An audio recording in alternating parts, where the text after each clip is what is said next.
Good evening दोस्तों। Good evening to you all. चलिए आज का सेशन हमारा शुरू करते हैं।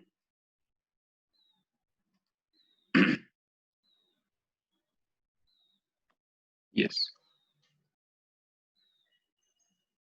Welcome to pro partnership programme.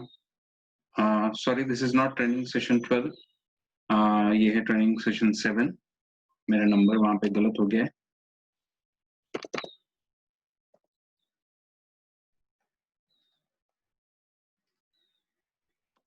Yes, let's start.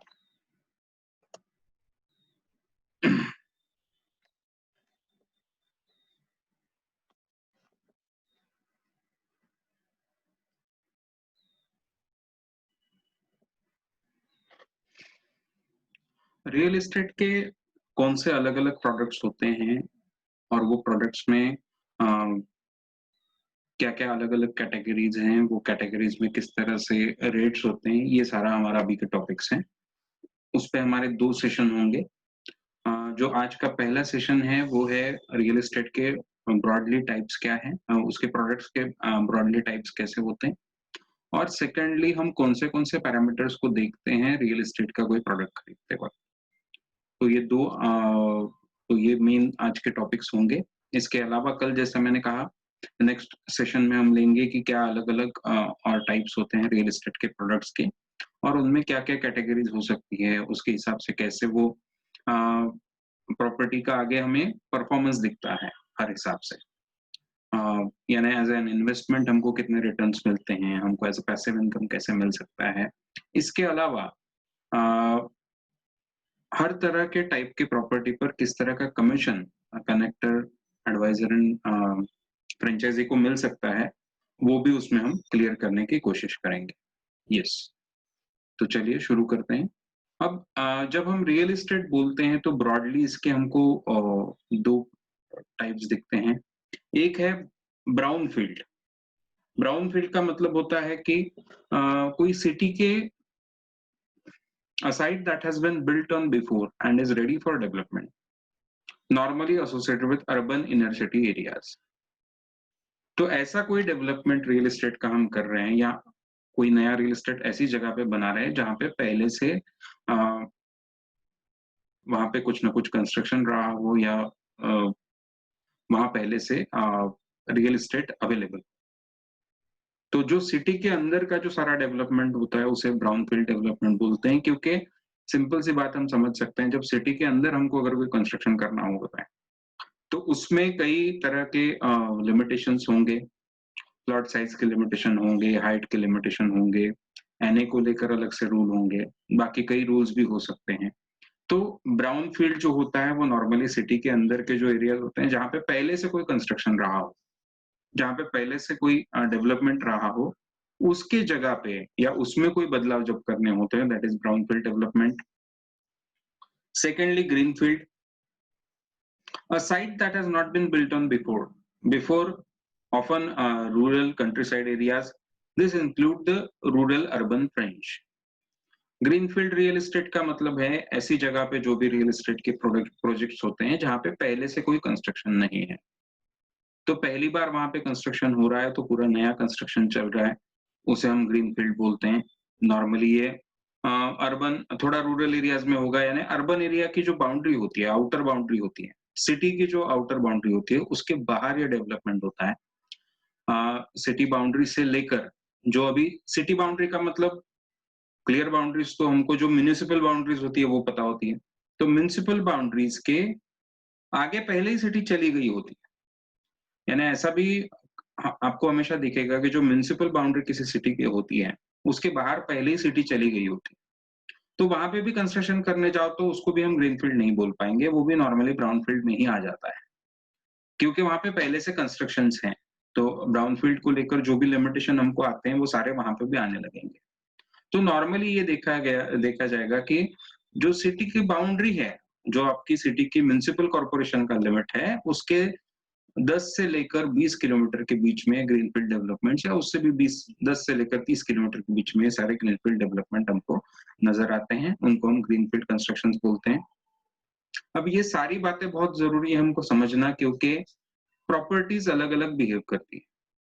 आप देखोगे तो ब्राउन फील्ड में अलग तरह के रेंट मिलेंगे और ग्रीन फील्ड में अलग तरह के रेंट मिलेंगे। ब्राउन फील्ड का रेट एक हिसाब से बढ़ेगा, ग्रीन फील्ड का रेट दूसरे हिसाब से बढ़ेगा। ब्राउन फील्ड के रेट्स ही अलग होंगे, ग्रीन फील्ड के रेट्स ही अलग होंगे। तो किस तरह के क्लाइंट्स हैं, उनको किस तरह का रियल एस्टेट का प्रॉपर्टी चाहिए, उनका फिर प्राइस रेंज क्या है यहाँ से लेकर, तो वो किस इंटेंशन से रियल एस्टेट खरीद रहे हैं, इन सारी बातों को सोचने पे आपको ये पहले तय करना पड़ेगा, ब्राउन फील्ड में ये इनके लिए बेटर रहेगा या ग्रीन फील्ड में बेटर रहेगा। तो इस हिसाब से हमको सोचना है, इस हिसाब से हमको रियल एस्टेट की तरफ ध्यान देना है, इसलिए टॉपिक हम समझ ले रहे हैं। ब्राउन फील्ड जैसा हमने कहा, any new development inside a city, तो कोई खाली प्लॉट है वहां पे आप, बट सिटी के अंदर है काफी, तो वहां पे आप कंस्ट्रक्शन कर रहे हो, जहां पे कंस्ट्रक्शन सारे हो चुके हैं उसके बीच में जब कोई काम करना है, उसमें कोई प्लॉट है, वहां पे कंस्ट्रक्शन कर रहे हो। रीडेवलपमेंट के जो सारे काम होते हैं वो सारे भी इसमें ही आते हैं ब्राउन फील्ड डेवलपमेंट में। इनफैक्ट स्मार्ट सिटी प्रोजेक्ट्स भी जिसे बोलते हैं हम, जैसे हमको पता है स्मार्ट सिटी के हमने 100 स्मार्ट सिटीज तय किए, उस पे कुछ ना कुछ काम हो रहा है। तो एग्जाम्पल फिर इसके प्रोमिनेंट एग्जाम्पल हमको पता है भुवनेश्वर, पुणे, सूरत, जयपुर, कोची, ऐसे कई हमको स्मार्ट सिटी प्रोजेक्ट्स पता है, वो भी उसमें ही ब्राउन फील्ड डेवलपमेंट में ही आएंगे। तो एक सिंपल बात हमको समझ में आ रही है कि ब्राउन फील्ड यानी सिटी के अंदर का, और जहां पे पहले से कोई कंस्ट्रक्शन है, तो उस कंस्ट्रेंट के साथ हमको जब काम करना पड़ता है, तो ऐसे रियल एस्टेट को सारा ब्राउन फील्ड डेवलपमेंट हम बोलते हैं। देन ग्रीन फील्ड डेवलपमेंट जैसा हमने देखा कि जो सिटी के बाहर का होता है, सिटी बाउंड्री, म्युनिसिपल बाउंड्री के, और आप 10 से लेकर तो 30 किलोमीटर तक, बाउंड्री के बाहर जाने के बाद 10 किलोमीटर से लेकर तो 30 किलोमीटर जो एरिया में होता है वो ग्रीन फील्ड है, क्योंकि वहां पे अभी या तो एग्रीकल्चर है या एनए लैंड है पूरा, और वहां पे ये कंस्ट्रक्शन होने वाला है। तो ऐसे में ये जो सारे नए प्लान्ड सिटीज हमको पता है, इंडिया के पहले प्लान्ड सिटीज हमको पता है चंडीगढ़, भुवनेश्वर। तो चंडीगढ़ पहला प्लान्ड सिटी रहा इंडिया का, जो पूरी तरह से ग्रीन फील्ड डेवलपमेंट था, वहां पे कोई कंस्ट्रक्शन पहले नहीं था, फिर उसे बसाया गया, तो वैसा चंडीगढ़ बना पूरा प्लान्ड सिटी, और उसी का रेप्लिका भुवनेश्वर बना, हमको पता है। अब उसके अलावा बाद में प्रोजेक्ट्स आए, जैसे न्यू बॉम्बे हुआ, जो ग्रीन फील्ड डेवलपमेंट था, बॉम्बे के पास में था, बॉम्बे के बाहर, बॉम्बे की तब जो म्युनिसिपल बाउंड्रीज थी उसके 10-15 किलोमीटर बाहर था, और वहां पे वो ग्रीन फील्ड पूरा डेवलपमेंट किया गया। ऐसा ही एक प्रोजेक्ट हमको पता है अभी अहमदाबाद में ढोलेरा के नाम से हो रहा है, ढोलेरा सर उसे बोलते हैं, और ये अहमदाबाद में पिछले 15 सालों से, 20 सालों से ये प्लान होता रहा, और उसका एग्जीक्यूशन अभी चल रहा है बहुत जोरों शोरों से। तो ढोलेरा जो है वो पूरी तरह से ग्रीन फील्ड डेवलपमेंट हमको नजर आता है। तो थोड़ा इसकी और जानकारी लेते हैं, ताकि आपको हमको ग्रीन फील्ड और अच्छे से पता चले। आगे जाकर हमको पता है ऐसे ही कई प्रोजेक्ट भी इंडिया में होने वाले हैं जो ग्रीन फील्ड रिलेटेड, जैसे एक समृद्धि महामार्ग करके मुंबई से लेकर तो नागपुर तक बन रहा है महाराष्ट्र में। अब वो जो नया हाईवे बन रहा है बड़ा, उसके अगल-बगल का सारा कॉरिडोर जो है, वहां पे भी कई तरह का रियल एस्टेट का काम होगा, वो ग्रीन फील्ड पूरा होने वाला है। सेकेंडली, ये हाईवे जो कुछ 15 या 17 जगह पर पुराने हाईवेज को क्रॉस करता है, तो वो सारी जगहों पे वहां पे नए सिटीज बसाने का प्लान है, तो वो भी ग्रीन फील्ड का ही होगा। तो ऐसे कई प्रोजेक्ट्स इंडिया में चलते रहते हैं रियल एस्टेट में, हमको पता है ग्रीन फील्ड जो है वो और ऐसे कई प्रोजेक्ट्स और बनते जाएंगे, क्योंकि हमने देखा था, जो हमारा पहले वेबिनार से हम बात कर रहे हैं, आने वाले 30 सालों में शहरों का जो पॉपुलेशन है, अर्बन जो हमारा पॉपुलेशन और अर्बन हाउसिंग है, तो अर्बन हाउसिंग 3 गुना बढ़ाने की जरूरत है आज का जितना है उससे। और ये जो सिटी के इनर एरियाज हैं उसमें इतना अच्छा नहीं पॉसिबल होगा, तो ये ऑब्वियसली हम समझ सकते हैं कि वो ग्रीन फील्ड होगा। जैसे अभी दिल्ली के पास में हमको पता है नोएडा है, गाजियाबाद है, यहाँ पे भी जो नए नए पूरे कंस्ट्रक्शन चलते हैं, गुरुग्राम है, तो ये सारे जो कंस्ट्रक्शन हुए वो कितने, वो पूरे ग्रीन फील्ड थे, वहां पे अब तक कंस्ट्रक्शन नहीं थे, वो रूरल एरियाज में आते थे। तो जैसा हमने कहा कि अर्बन एंड रूरल का बाउंड्री के बाहर वो होते हैं, वैसी जगह पे वो सारे बनते गए। तो ढोलेरा का जरा और एक थोड़ा इंफॉर्मेशन लेते हैं। Just second.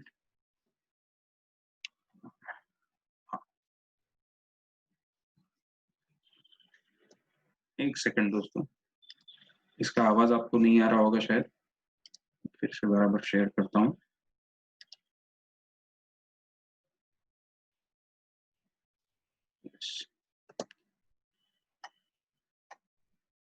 आपको इसकी आवाज आ रही है?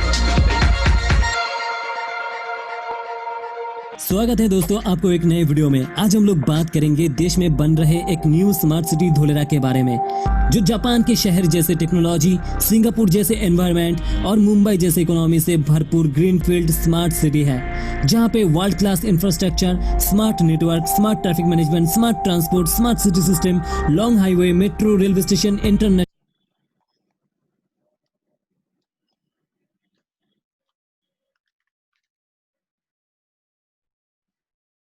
नेशनल एयरपोर्ट और साथ में पोर्ट भी मौजूद होगा। एक ऐसी शहर बनाई जा रही है जो हर तरफ से अनोखा है। शहर के हर एक चीज को स्मार्ट नेटवर्क से जुड़े जा रही है, चाहे वो स्ट्रीट लाइट्स हो, ट्रैफिक सिग्नल्स हो या फिर और कुछ, सब कुछ स्मार्ट एडवांस टेक्नोलॉजी से कनेक्टेड है और इसलिए इसे फ्यूचर स्मार्ट सिटी भी कहा जा रहा है। आइए जानते हैं धोलेरा के बारे में डिटेल्स में, लेकिन उससे पहले चैनल पे अगर आप नए हो तो सब्सक्राइब करके बेल आइकन को दबा दें ताकि आने वाले लेटेस्ट अपडेट आपको मिलते रहे। इंडस्ट्रियल सिटी धोलेरा भारत सरकार का एक महत्वपूर्ण प्रोजेक्ट है। इस शहर को अहमदाबाद शहर से 45 किलोमीटर दूर समुद्र के किनारे बनवाई जा रही है, जो दिल्ली मुंबई इंडस्ट्रियल कॉरिडोर जैसे भारत सरकार की एक महत्वाकांक्षी प्रोजेक्ट का हिस्सा है। 2007 में गुजरात वाइब्रेंट समिट में धोलेरा सिटी का प्रपोज किया गया था। 2011 में इसे ऑफिशियली लॉन्च की गई और 2016 में इस शहर को बनाने का काम जोर शोर से चलने लगा है। धोलेरा सिंगापुर से भी बड़ा होने वाला है, जहां सिंगापुर 721 स्क्वायर किलोमीटर पर फैला हुआ है, वही धोलेरा 920 स्क्वायर किलोमीटर एरिया पर बनाई जा रही है।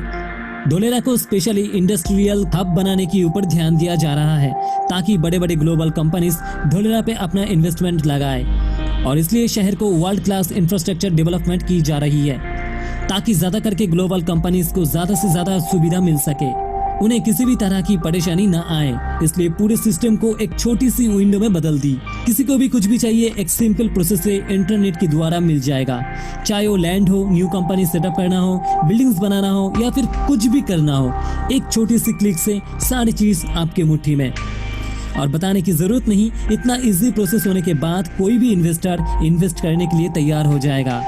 ये थोड़ा नजर शहर के डेवलपमेंट पर डालते हैं। जैसे कि मैंने पहले ही कहा था, यहाँ पे हर एक चीज स्मार्ट बनवाई जा रही है। धोलेरा में कोई वायर्स ऊपर से नहीं जाएगा, सारे के सारे अंडर पाइपलाइन से ले जाया जाएगा। इसमें electricity line, gas pipeline, internet connection, water line, drain line, सब कुछ अंडरग्राउंड पाइपलाइन के माध्यम से ले जाया जाएगा। इतना एडवांस टेक्नोलॉजी है कि बारिश होने के बाद पानी शहर के अंदर जमा नहीं होगा। इससे कहते हैं फ्यूचरिस्टिक प्लानिंग। शहर में कमर्शियल बिल्डिंग्स और रेसिडेंशियल बिल्डिंग एकदम अलग अलग रखा गया है, इस वजह से ट्रैफिक भी बहुत ही कम होगा। शहर के अंदर स्मार्ट हॉस्पिटल, बच्चों के लिए smart park, smart school and universities, smart institute, smart lights, smart management, सब कुछ बढ़िया स्मार्ट एडवांस टेक्नोलॉजी से बना हुआ है। और इतने सारे स्मार्ट टेक्नोलॉजी को संभालने के लिए भी तो कोई मैनेजमेंट होना चाहिए, इसलिए शहर के अंदर एबीसीडी बिल्डिंग बनाई जा रही है। बच्चों की पढ़ने की एबीसीडी नहीं, एबीसीडी का फुल फॉर्म है administration come business district for Dholera. शहर में जो कुछ भी स्मार्ट टेक्नोलॉजी से जुड़ा हुआ है वो सारे इंटरनेट के द्वारा एबीसीडी बिल्डिंग में कनेक्ट रहेगा। इन सारी टेक्नोलॉजी को मॉनिटरिंग के लिए 24 आवर्स लोग रहेंगे। कोई भी फैसिलिटीज में कुछ भी प्रॉब्लम हुआ तो एबीसीडी बिल्डिंग उन डिपार्टमेंट के लोगों को खबर कर देगा। लाइक कोई भी बिल्डिंग में आग लगी हो, कोई एक्सीडेंट, कोई क्राइम या फिर भूकंप जैसे हादसे में एबीसीडी बिल्डिंग शहर के लोगों को पता लगने से पहले ही पर्टिकुलर डिपार्टमेंट को सतर्क कर देगा। इतने सारे स्मार्ट टेक्नोलॉजी चलाने के लिए इलेक्ट्रिसिटी की भी बहुत जरूरी है, तो इसलिए 5 मेगावाट बिजली तैयार की जाएगी शहर में। बिजली तैयार करने के लिए भी यहाँ पे सोलर पैनल का यूज किया जाएगा। बताया जा रहा है ये भारत का सबसे बड़ा सोलर पार्क बनेगा। मतलब जरा सोचिए, शहर अभी तक पूरी तरीके से बनी नहीं है, लेकिन प्लानिंग पूरी तरीके से हो चुका है। शायद इसे कहते हैं फ्यूचर स्मार्ट सिटी। अब कोई भी शहर बने, खासकर इंडस्ट्रियल सिटी, यहाँ पे ट्रांसपोर्टेशन एकदम स्मूथ होना चाहिए। इसलिए 6 लेनों की expressway, Dholera Ahmedabad metro, international airport, railway station और सामुद्रिक पोर्ट भी शामिल है। मतलब शहर में ट्रांसपोर्टेशन की कोई कमी नहीं है। इसके अलावा भी शहर में इतने सारे स्मार्ट टेक्नोलॉजी बन रहे हैं और शहर में क्या क्या होने वाला है शायद मैं किसी और वीडियो में विस्तार से आप लोगों को बताऊंगा। लेकिन अगर आपको वीडियो अच्छा लगा तो इसे लाइक करो, शेयर करो अपने दोस्तों के साथ और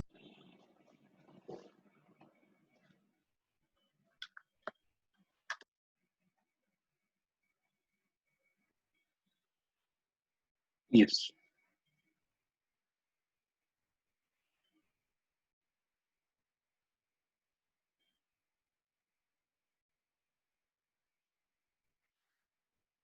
तो दोस्तों जैसा हम अभी जो वीडियो था उसमें हम देख रहे थे, तो ग्रीन फील्ड जब डेवलपमेंट होता है तो उसमें इस तरह के बहुत से एडवांसमेंट बहुत जल्दी किए जा सकते हैं, क्योंकि वहां पे जो रिस्ट्रिक्शंस नहीं है, पहले का जो डेवलपमेंट है उसके हिसाब से ही करना, ऐसा नहीं है।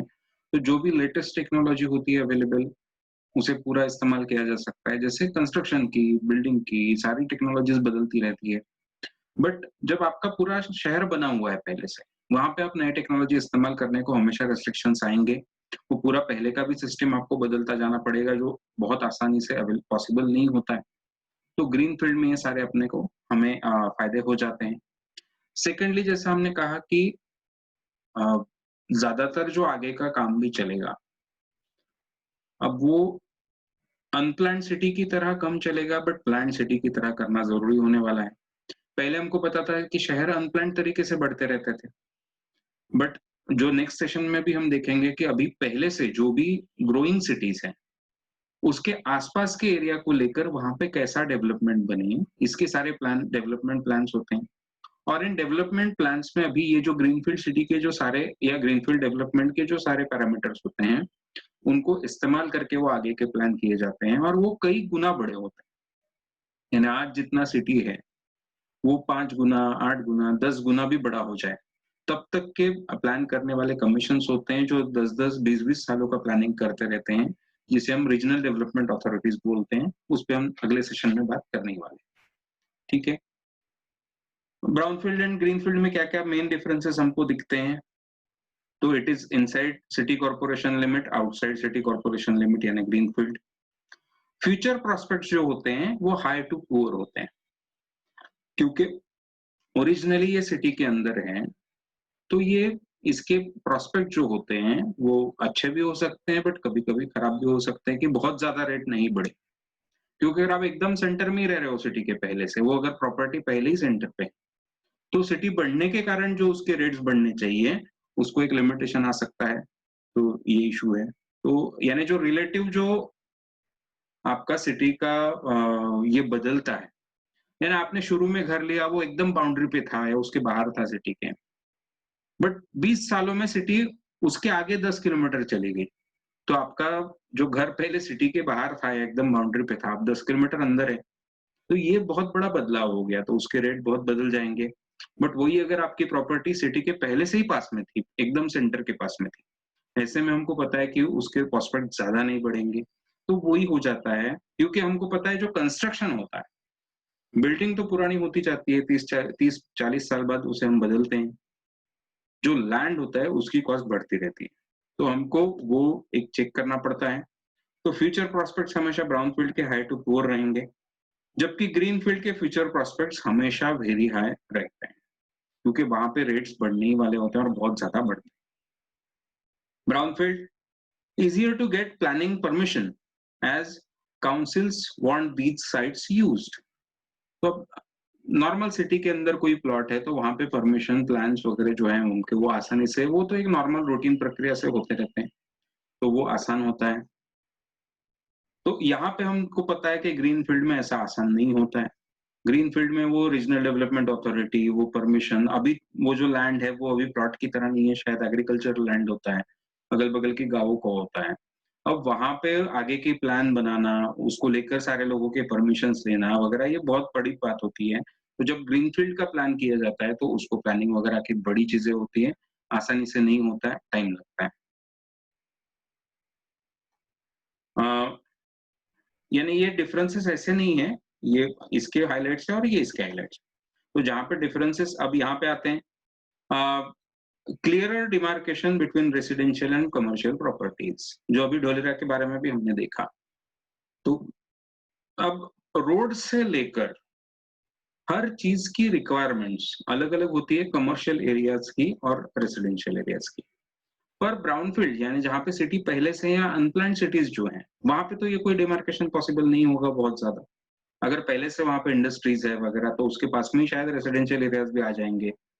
यहाँ पे क्या किया जा सकता है, जब आप पूरा का पूरा नया सिटी प्लान कर रहे हो, या जो भी डेवलपमेंट आपका अगर ग्रीनफील्ड डेवलपमेंट है, तो आप कमर्शियल एरियाज को पूरा अलग बना सकते हो और रेसिडेंशियल एरियाज को पूरा अलग बना सकते हो।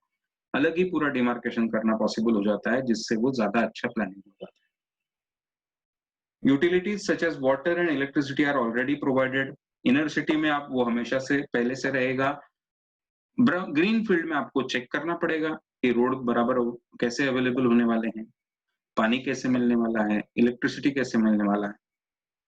Again roads already exist, road का मैं पहले ही बोल चुका हूँ। ग्रीन फील्ड में रोड कब आएंगे, कैसे आएंगे, सारा आपको क्लियर पता होना चाहिए, या रोड तक का कनेक्शन हमको पता होना चाहिए कैसे करना पड़ेगा। Yes, near to facilities in town centers. जो टाउन सेंटर्स वगैरह होते हैं, जो ऑफिसेस होते हैं सिटी के, उसके पास में होता है। ग्रीनफील्ड डेवलपमेंट उनसे दूर होता है। Commuting time is very low. आपको जो ऑफिस में एम्प्लॉयमेंट जहाँ पे भी है, आपको वहां पे जाना, अगर सिटी के अंदर आप रह रहे हो तो ज्यादा जल्दी पॉसिबल होगा, वो काफी कम होगा। और ग्रीन फील्ड में वो मॉडरेट से थोड़ा ज्यादा हो सकता है, तो वो एक उसके पीछे का प्रॉब्लम हो सकता है। हाँ, यहाँ पे बेटर प्लानिंग एंड फैसिलिटीज मिल जाएंगे ग्रीन फील्ड में, बिकॉज ये पूरा ग्रीन फील्ड है, वहां पे पहले कोई सिटी नहीं है, तो प्लानिंग बहुत अच्छा किया जा सकता है, फैसिलिटीज ज्यादा अच्छी दी जा सकती है, उसको कोई रेस्ट्रिक्शंस नहीं होने वाले। No restrictions of existing road network. पहले के रोड नेटवर्क के कारण वो जो रेस्ट्रिक्शन आते हैं वो नहीं रहने वाले, पूरा ही नया बनाना पड़ने वाला है। प्लेजेंट कंट्रीसाइड एनवायरनमेंट में appeal to potential home buyers. अब आज के जमाने में जब हम हेल्थ के बारे में भी सोचते हैं, हम पोल्यूशन को लेकर भी कॉन्शियस होते हैं, ऐसे में और एक पूरा जो डे टू डे लिविंग के प्रेशर्स भी हम पे होते हैं, तो ऐसा प्लेजेंट कंट्री साइड एनवायरनमेंट जो होता है वो अपील कर सकता है पोटेंशियल होम ओनर्स को। मोर स्पेस फॉर गार्डन्स, तो ज्यादा अच्छी जगह होती है गार्डन्स वगैरह के लिए, कॉमन एरियाज के लिए, प्लेइंग एरियाज के लिए। Plots can be larger. यहाँ पे प्लॉट्स कितने भी बड़े हम रख सकते हैं, जितने हमको चाहिए वैसे लार्ज रखे जा सकते हैं। तो जो रेस्ट्रिक्शन हमको ब्राउन फील्ड एरियाज में होता है, वैसा रेस्ट्रिक्शन यहाँ पे प्लॉट साइज को लेकर भी नहीं होता। तो ये दो तरह के डेवलपमेंट्स होते हैं, ये दो तरह के रियल एस्टेट्स होते हैं। ये एक समझ हमारी बढ़े, इसलिए हम इनको डिस्कस कर रहे हैं। अभी हम बात करेंगे कि कौन से अलग अलग पैरामीटर्स होते हैं जिन पे हमने टेस्ट करना चाहिए रियल एस्टेट को। वो अलग अलग पैरामीटर्स के बारे में हम डिस्कशन करेंगे। अब ये क्यों करना चाहिए, क्यों वो पैरामीटर्स को समझ लेना चाहिए। तो देखिए, रियल एस्टेट को लेकर हमारे दो बिलीव्स हैं, और जिसके कारण हम समझते हैं कि जो रियल एस्टेट है वो सेफेस्ट इन्वेस्टमेंट है। वो बिलीव्स क्या है कि इट नेवर डिप्रिशिएट्स, यानी इसकी कॉस्ट कभी कम नहीं होगी। जो भी हम रियल एस्टेट का प्रॉपर्टी खरीदेंगे उसकी प्राइस कभी कम नहीं होगी। पर अगर आप गलत जगह पे प्रॉपर्टी लोगे तो हो भी सकता है कि प्राइस कम हो, क्योंकि प्राइस भी किस बात पर डिपेंड होने वाली है। डिमांड अगर फ्यूचर में ज्यादा अच्छी रही और वहां पे अगर वो अवेलेबिलिटी सप्लाई कम रहा तो प्राइस बढ़ने वाली है।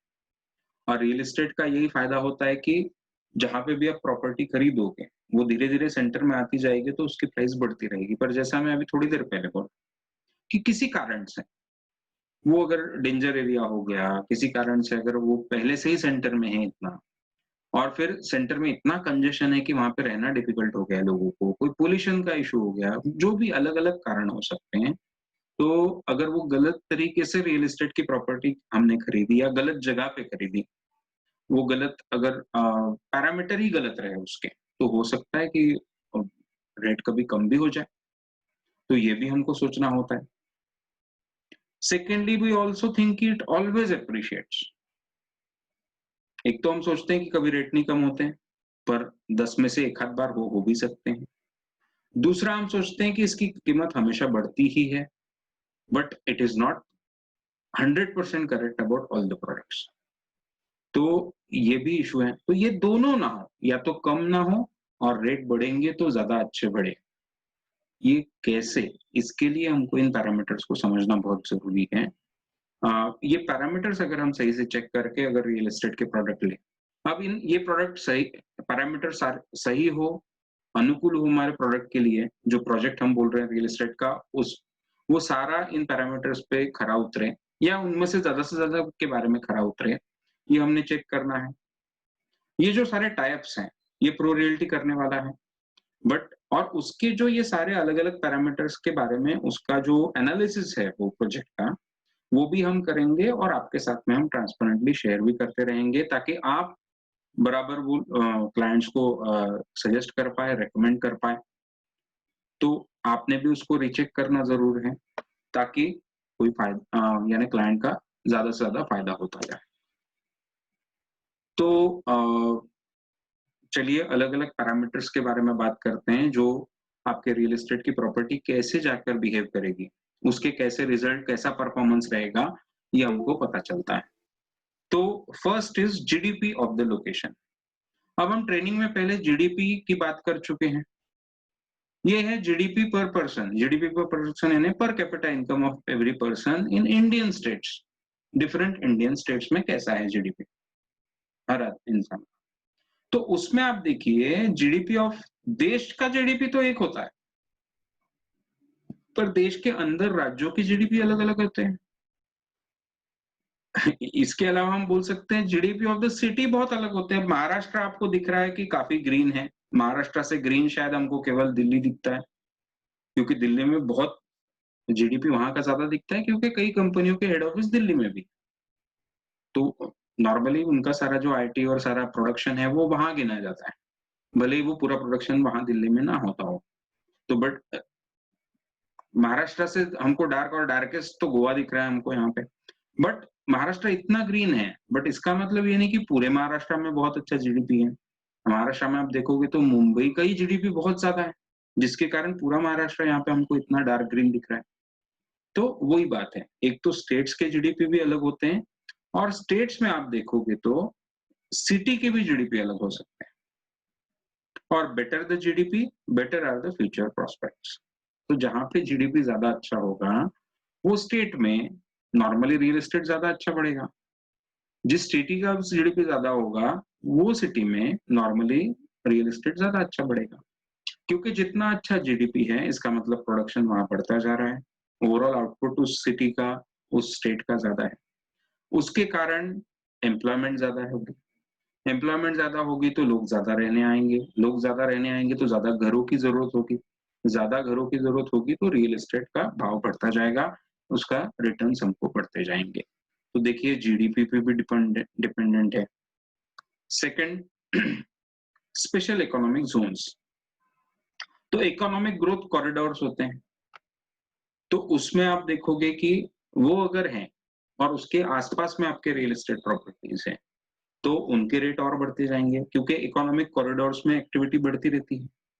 जो पूरी इकोनॉमिक एक्टिविटी है, नए एम्प्लॉयमेंट के ऑप्शंस, नया मैन्युफैक्चरिंग, नए जॉब्स, वो सारे वहां पे मिलते रहेंगे। तो उसके पास पास अगर आपकी प्रॉपर्टी होगी, जैसे सेज होते हैं या फिर एमआईडीसी एरियाज होते हैं सिटी के अगल बगल में, जैसे नागपुर के पास में एक मिहान करके बहुत बड़ा प्रोजेक्ट, कार्गो हब भी बोलते हैं उसको, वो बन रहा है, या बेंगलोर के पास में सिलिकॉन वैली का पूरा एरिया है।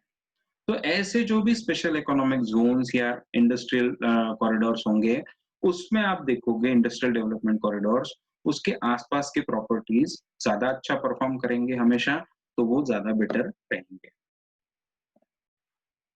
Government policy and strategy for the location. तो वो जगह को लेकर, वो लोकेशन को लेकर कोई पॉलिसी है क्या गवर्नमेंट की आगे? वो क्या है पॉलिसी? अब जैसे मैंने समृद्धि महामार्ग के बारे में थोड़ी देर पहले बोला था, तो बड़ा 10 लेन हाईवे वो पूरा बन रहा है, पूरे अक्रॉस द महाराष्ट्र बन रहा है, फ्रॉम मुंबई टू नागपुर जा रहा है। नागपुर इज ऑन वेस्ट, पूरा ईस्टर्न साइड पे नागपुर आता है, वन ऑफ मोस्ट ईस्टर्न पे नागपुर आ जाता है, और मोस्ट वेस्टर्न पे हमको मुंबई दिखता है और वो पूरा उनको जोड़ने वाला पूरा ये हाईवे बन रहा है बड़ा। तो इसके अगल-बगल में सारे रियल एस्टेट के वो कॉरिडोर बनाते जा रहे हैं अगल-बगल में भी कुछ किलोमीटर्स का। तो वो जो है वो पूरा इंडस्ट्रियल कॉरिडोर की तरह काम करेगा और जैसा मैंने बोला कि नई-नई सिटीज़ भी उस रोड पे प्लान होगी। अब अगर ऐसे कोई आगे जाके उस लोकेशन को लेकर प्लानिंग है, वहाँ पे आपके रियल एस्टेट के दाम और बढ़ते जाएँगे। अब इस रास्ते के आस-पास में जो भी गाँव भी होंगे या जो छोटी सिटीज़ होंगी रास्ते में, तो वहाँ पे आप देखोगे तो बड़ी सिटीज़ बनने लगेगी, वहाँ पे रियल एस्टेट के दाम बढ़ने लगेंगे इसके कारण। तो ऐसे कोई भी अगर गवर्नमेंट के आगे को लेकर स्ट्रैटेजी है, कुछ पॉलिसी है जो उस सिटी को, उस जगह को वो आगे बेनिफिट कर सकती है, तो वो चेक करना, उसके कारण फ़र्क पड़ता है रियल एस्टेट के परफॉर्मेंस में। Government incentives and subsidies. अब सब्सिडी है, जैसे प्रधानमंत्री आवास योजना करके योजना है, उसमें सब्सिडी दिया जाता है जो इकोनॉमिक वीकर सेक्शन है, उनके लिए आपके प्रोजेक्ट्स हो तो उसमें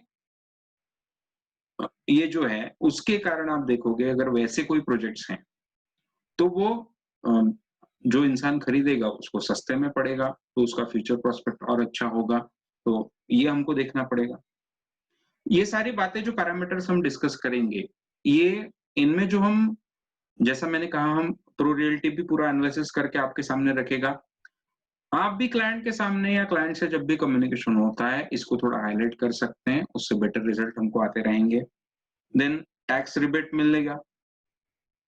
तो ऐसी कोई स्कीम है क्या जिसके कारण कोई टैक्स रिबेट मिलने वाला है या टैक्स अब जैसे हमको पता है कि ये जो होम लोन्स होते हैं, उसके कारण टैक्स रिबेट मिलता है, तो उसको कंसिडर करो बराबर खरीदते वक़्त। बट वही आप प्लॉट खरीदोगे या कोई इंडस्ट्रियल आप कोई प्रॉपर्टी खरीदोगे या कोई ऑफिस खरीदोगे, उसके लोन पे हमको रिबेट नहीं मिलने वाला टैक्स में।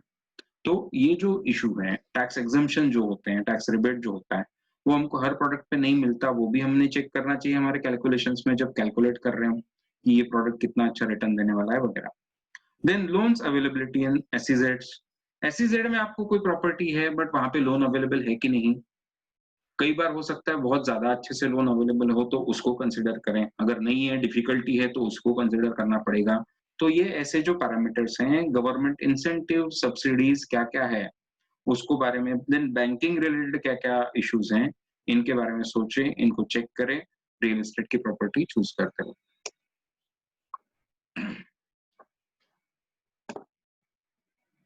अब ये जो हमने अभी देखा था, various infrastructural development executed, started and approved recently और इन पाइपलाइन नियर फ्यूचर। अब जैसे फ्लाईओवर हो गया, कोई टनल है, कोई घाट यानी हमको पता है कि पहाड़ों से जो रास्ते आते हैं वो है। कोई नई ऑफिस बड़ी स्पेसेस वो आस-पास में बनने वाली है, कोई पोर्ट नया बनने वाला है, कोई नया रोड बनने वाला है, कोई नया रेलवे क्रॉसिंग बनने वाला है।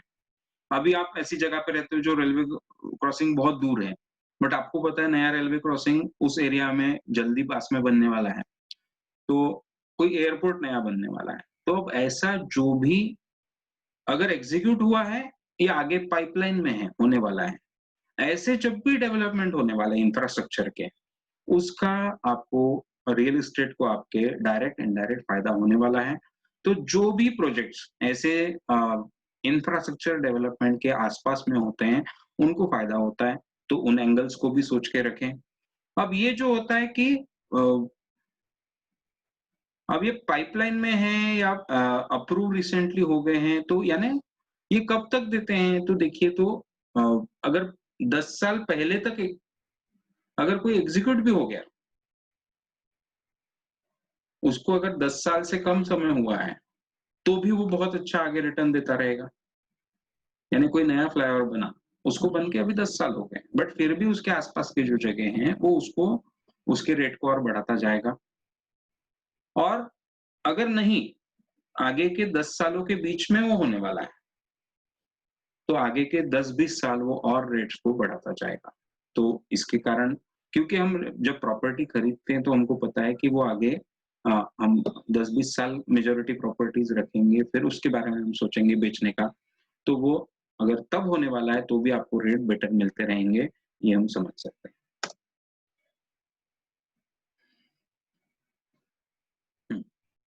यहाँ पे रीजनल डेवलपमेंट अथॉरिटी में आता है या ग्रीनफील्ड में या ब्राउनफील्ड में आता है, ये पैरामीटर तो हमने देखना है, इस पे हम बात भी कर चुके हैं अभी। ग्रीनफील्ड में जो प्रॉपर्टीज होती हैं उसके प्रॉस्पेक्ट्स हमेशा हाई होते हैं देन इन ब्राउनफील्ड, तो रेट ज्यादा बढ़ेगा। तो अब जैसे किसी के पास में 1 करोड़ रुपया है रियल एस्टेट में डालने को, तो वो आप बोलोगे यार 1 करोड़ में तो आप अच्छा सिटी के अंदर अच्छा बड़ा घर ले लोगे। हाँ पॉसिबल है, बट वो इंसान खुद रहने के लिए नहीं घर लेना चाह रहा है, वो इन्वेस्ट करना चाह रहा है। तो वही अगर वो ग्रीन फील्ड में जाके 35-35 लाख के 3 घर ले सकता है, और वो घर जो है उनके रेट बहुत ज्यादा बढ़ेंगे कंपेयर टू ये 1 करोड़ का एक घर जो सिटी के अंदर है। तो आप समझ सकते हो कि मैं क्या बोलना चाह रहा हूँ, तो वो सोचना पड़ेगा। Greenfield inside the regional development authority is the best. If it is outside, then avoid. अब ऐसा कोई नया सिटी बन रहा है, बट वो अगर रीजनल डेवलपमेंट अथॉरिटी जो होती है, रीजनल डेवलपमेंट अथॉरिटीज बनते हैं जो जैसे मुंबई के लिए MMRDA है, ऐसा दिल्ली के लिए है, दिल्ली डेवलपमेंट पूरा वो नाम वगैरह हम कल देखते हैं, नेक्स्ट इसमें देखते हैं, फिर मुंबई के लिए है, फिर बेंगलोर के लिए है, चेन्नई के लिए है।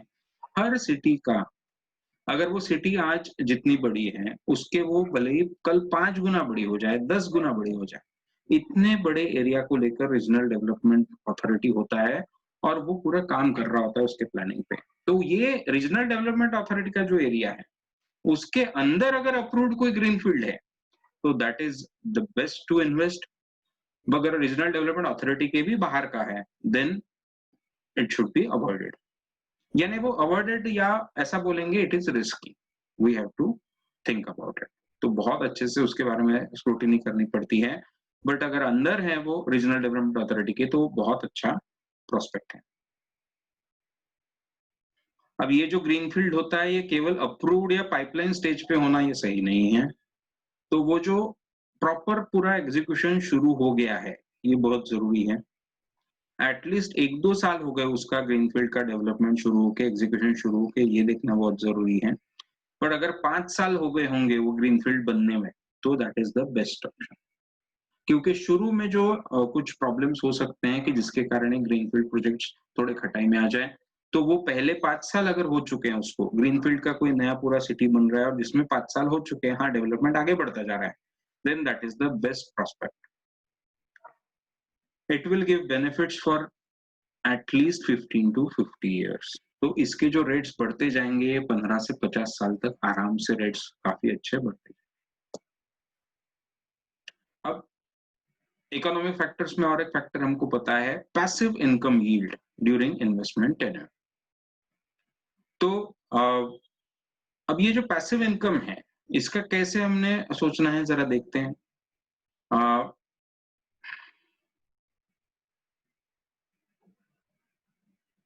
पैसिव इनकम यानी जो रेंट हमको आ रहा है, तो रेसिडेंशियल प्रॉपर्टी में एक साल भर में जो रेंट आता है वो टोटल जितने में हमने प्रॉपर्टी खरीदी उसका 3 to 4.5% होना ये एवरेज है।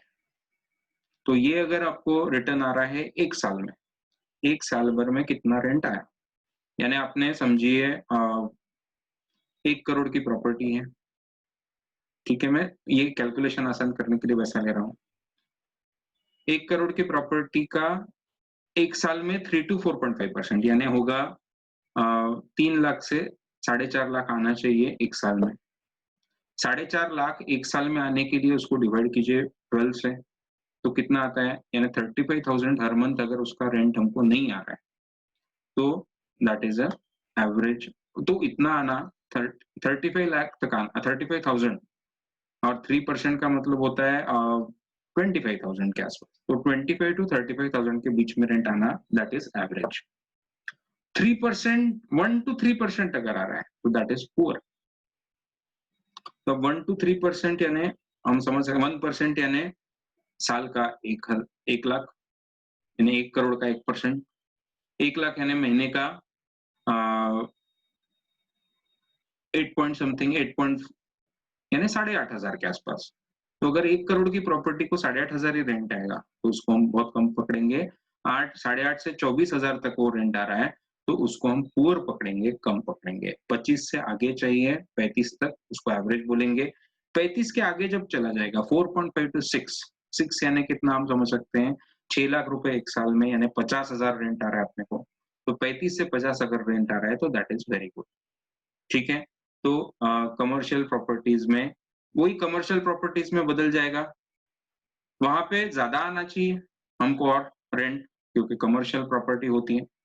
4.6% is poor, 6.9% is average and 9.12% is very good. इस पे दूसरा भी एक रीजन होता है, कमर्शियल प्रॉपर्टी शुरू में भी लेने को ज्यादा महंगी होती है कंपेयर टू उनका स्क्वायर फुट एरिया वगैरह। सेकेंडली कमर्शियल प्रॉपर्टी लोग इस्तेमाल करते हैं उसको बिजनेस में इस्तेमाल करते हैं। तो it is like they are using your money to do their business, यानी जो प्रॉपर्टी आपकी है वो प्रॉपर्टी को वो यूज कर रहे हैं तो उनके खुद के बिजनेस को बढ़ाने के लिए कर रहे हैं। तो ये भी उसके पीछे एक कंसिडरेशन होता है। तो वो बिजनेस में ये खर्चा जो है उसे उन्होंने उनका खुद का इन्वेस्टमेंट की तरह पे अगर पकड़े तो उन्होंने ज्यादा रेंट लेना लाजमी भी बनता है। तो इसलिए आप देखोगे तो इसके नॉर्मली ज्यादा कंसिडरेशन होते हैं कमर्शियल प्रॉपर्टी में। तो दूसरा कमर्शियल प्रॉपर्टीज का हमको ये भी दिखता है कि सेल के बजाय ये पैसिव इनकम पे ज्यादा जोर होता है लोगों का। सेल हो ना हो वो एक अलग इशू होता है। रेसिडेंशियल प्रॉपर्टी सेल हो ही जाती है उसको लेकर सेल ज्यादा रिलायबल होता है। तो कमर्शियल प्रॉपर्टी में वो भी एक मुद्दा होता है। तो बेटर की हमेशा यही सोच होती है कि पैसिव इनकम के लिए प्रॉपर्टीज होते हैं और वही फोकस भी होता है वो प्रॉपर्टी लेने के पीछे। तो कमर्शियल प्रॉपर्टीज मुझे खुद शॉप लगाना है इसके लिए शॉप लेने वाले लोग हमेशा कम होते हैं। शॉप लेते हैं कि मैं रेंट पे दे सकूं, ऑफिस स्पेस मुझे ऑफिस चलाना है इसलिए मैं ले रहा हूँ, ऐसा कम होता है, उससे ज्यादा इन्वेस्टमेंट के तौर पे होता है। तो ओवरऑल ये एंड यूज के लिए लेने का भी प्रमाण कम है। तो यही पैसिव इनकम ही इसके पीछे का मेन उद्देश्य होने के कारण इस पे ज्यादा हमको मिलना चाहिए रिटर्न, वरना तो हम रेसिडेंशियल ही ले लेते हैं जो बेटर होता। तो ये समझने वाली बात है। Then another is farming plots, income from produce. तो फार्मिंग प्लॉट्स करके भी होते हैं एक प्रोडक्ट, उसके बारे में हम बाद में बात करने वाले हैं नेक्स्ट इसमें जब types of real estate products की हम बात करेंगे। फार्मिंग प्लॉट्स ऐसे होते हैं कि यानी किसी रूरल एरिया को लग के होते हैं, ग्रीनफील्ड में ही होते हैं, बट उसमें फार्मिंग चलता है। वो फार्मिंग का प्रोड्यूस मिलता है अपने, यानी कोई आपका 2000-3000 स्क्वायर फुट का प्लॉट है जिसमें फल लगे हैं, जिसमें कोई सब्जियां लगी हैं और उसके थ्रू जो प्रोड्यूस आ रहा है वो आपके साथ में शेयर किया जा रहा है। तो वो होते हैं। तो 4.8% अगर यानी आप वो जितने का आपने खरीदा, अगर आपने वो 10 लाख का प्लॉट खरीदा, अब 10 लाख के 4 to 8% अगर साल में आ रहा है, 8% यानी कितना हो गया 10 लाख का 8%, दैट इज 80,000 पूरे साल में आ रहा है। तो अराउंड 6,500 ही महीना आ रहा है, तो ये पुअर हो गया। 8 to 12%, तो 12% यानी 1,20,000 यानी महीने का 10,000 आ रहा है, तो वो अच्छा हो गया। तो बराबर, तो महीने का यानी आप 7,000 से लेकर तो 10,000 आ रहा है तो अच्छा हो गया। उससे अगर जा रहा है तो बहुत अच्छा हो गया। तो अब अगर आप कोई फार्मिंग प्लॉट्स वगैरह ले रहे हो तो ये कैलकुलेट करो कि कितना प्रोड्यूस हो सकता है, उसके क्या पॉसिबिलिटीज हैं, वो क्या स्कीम है, क्या प्लान है, वो चेक करो। और अगर वो एटलीस्ट 12%, 8 से 12 तो मिनिमम रिटर्न आना चाहिए जितना रेट है उस पे, उससे ज्यादा है तो बेटर है। इकोनॉमिक फैक्टर्स में और एक फैक्टर होता है maintenance and other miscellaneous expenses to be incurred during investment tenure. तो आप जो ये प्रॉपर्टी खरीद रहे हो अभी सस्ते में मिल रही है, ठीक है, बाद में इतने रेट बनने वाले वो भी ठीक है, बट उसमें और क्या खर्चे होने वाले हैं और वो कितने हैं इसका भी एक अंदाजा लो। तो जैसे कॉर्पोरेशन टैक्स कितना होने वाला है, इलेक्ट्रिक कनेक्शन को लेकर आपको क्या कैसे रेट है, सोसाइटी मेंटेनेंस कितना ज्यादा है, वो कितना होने वाला है। अब अगर आप समझते हो कि मैं 15-20 साल में प्रॉपर्टी बेचूंगा या 30 साल में बेचूंगा, तो 20 साल में समझिए, बहुत एवरेज पकड़ लीजिए 20 साल, तो 20 साल में कितना खर्चा होने वाला है उसको लेके, उतने रेट जो बढ़ने वाले हैं आपका अंदाजा है, उसमें से ये कैंसल करो, माइनस करो, तब आप सही कैलकुलेशन कर पाओ। तो 2 प्रॉपर्टीज़ हैं, एक का बहुत ज़्यादा बढ़ रहे हैं रेट, दूसरे के अच्छे ही बढ़ रहे हैं पर उतने नहीं बढ़ रहे। बट भाई जो इसके बहुत ज़्यादा रेट बढ़ रहे हैं, उसमें अगर खर्चे भी बहुत ज़्यादा हैं, तो वो रेट बढ़ के भी कोई फ़ायदा नहीं है। यानी आपके लिए तो वैसे नुकसान ही हो जाएगा। और ये जो प्रॉपर्टी है जिसके इतने रेट नहीं बढ़ रहे हैं, बट उसमें खर्चे बहुत ही कम है, तो शायद वो ज़्यादा लुक्रेटिव हो। तो ये भी चेक करना ज़रूरी है। Damages due to natural calamity ऐसा कुछ होता है क्या? जैसे वो नदी के पास में है जिसमें बाढ़ आती है। मुंबई में देखिए आपको ऐसे इलाका पता है, बिहार, असम जहाँ पे हमेशा बाढ़ आती रहती है। कुछ एरियाज़ जहाँ पे कहीं अगर कोई अ, ये आता हो, भूकंप आता हो, तो ये जो चीज़ें होती हैं, तो ऐसे क्या इश्यूज़ हैं, तो ऐसे कोई डैमेजेस हो इतनी बारिश आती है उस जगह पे कि जिसके कारण डैमेज हो जाता है। तो ये क्या है? तो ये सारा चेक कर लो, तो ऐसे कोई डैमेजेस होने के चांसेस होते हैं क्या उन एरियाज़ में? तो वो कौन से एरिया में आती है ये जगह? जैसे अभी किसी आप पहाड़ी के एरिया में रहोगे वहाँ पे लैंडस्लाइड हो सकते हैं, तो उसके कारण डैमेज हो सकता है। तो आपकी प्रॉपर्टी का उसके कारण काफ़ी नुकसान हो सकता है। तो ये आपने समझ लेना ज़रूरी है। तो ये ऐसे कोई डैमेजेस होने के चांसेस है क्या? उस रिस्क को भी चेक कर लो। जितना वो खर्चे कम होंगे, उतनी वो प्रॉपर्टी बेटर प्रोस्पेक्ट है। जितने रिस्क डैमेजेस के कम होंगे, उतनी वो प्रॉपर्टी बेटर है। Tax benefits during investment tenure. हाँ, ये हम पहले भी मैं टैक्स रिबेट में बात कर चुका हूँ, बट ये टैक्स बेनिफिट्स को गिनो। तो जो अलग-अलग टैक्स के कुछ उसमें कोई स्कीम है क्या सरकार की, जिसके कारण किसी पर्टिकुलर प्रॉपर्टी को कोई ज़्यादा अच्छा टैक्स बेनिफिट आपको मिल रहा है। सेकंडली रेसिडेंशियल प्रॉपर्टीज़ में टैक्स बेनिफिट होगा, बाकी प्रॉपर्टीज़ में टैक्स बेनिफिट नहीं होगा। तो जब आप उसके रिटर्न गिनोगे, तो उसमें जो बेनिफिट मिलने वाला है, इसको भी गिनना ज़रूरी है। तो तब आप ज़्यादा बेटर रिटर्न का कैलकुलेशन कर पाओगे। उस हिसाब से इसको चेक करो। तो क्या-क्या टैक्स बेनिफिट हैं ड्यूरिंग इन्वेस्टमेंट टेन्योर, इसको भी चेक करो। अब और यानी इसका मतलब वो हमको पूरा ध्यान देके कैलकुलेट करने की ज़रूरत है। Availability of loan, interest rate and APF, approved project financial number of the project, APF number of the project. तो अगर किसी प्रोजेक्ट को लोन आसानी से मिलता है क्या? उसको क्या इंटरेस्ट रेट बैंक आपको अलाउ कर रहा है? सेकंडली एपीएफ, इसका मतलब अप्रूव्ड प्रोजेक्ट फाइनेंशियल, इसका मतलब होता है कि वो project approved by the bank है। तो फिर बैंक क्या करती है, एपीएफ अगर नंबर किसी प्रोजेक्ट का है रियल एस्टेट के, फिर वो केवल कस्टमर के एक बार कमर्शियल देख लेती है। उसको प्रोजेक्ट को फिर से अलग से चेक करना नहीं होता। कई बिल्डर आजकल एपीएफ नंबर ले लेते हैं। उनका जो प्रोजेक्ट होता है उसका एपीएफ नंबर वो पहले से ही ले लेते हैं। यानी वो बैंक ने वो पूरा प्रोजेक्ट पहले ही स्क्रूटिनाइज किया होता है, बैंक ने उसको अप्रूव कर दिया होता है कि हाँ, यहाँ से अगर कोई हमको लोन माँगता है तो हम लोन दे देंगे। तो वो for loan the project is already approved and it has an APF number.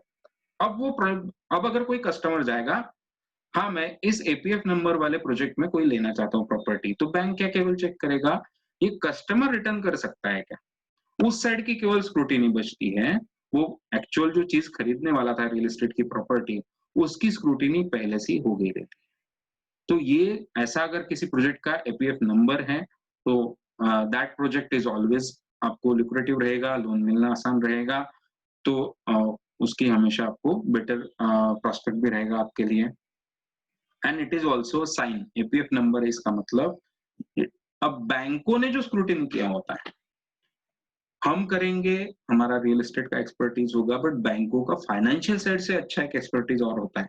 उन्होंने अगर एपीएफ नंबर दे दिया किसी प्रोजेक्ट को, तो इसका मतलब उन्होंने और अच्छा स्क्रूटिनी किया हुआ है और उसका हमको ज़्यादा फ़ायदा होएगा। तो प्रोडक्ट और क्रेडिबल हो जाता है हमारे लिए, ज़्यादा विश्वसनीयता बढ़ जाती है उस product. Internal rate of return during investment tenure. हाँ, internal rate of return during investment tenure. Internal rate क्या होता है?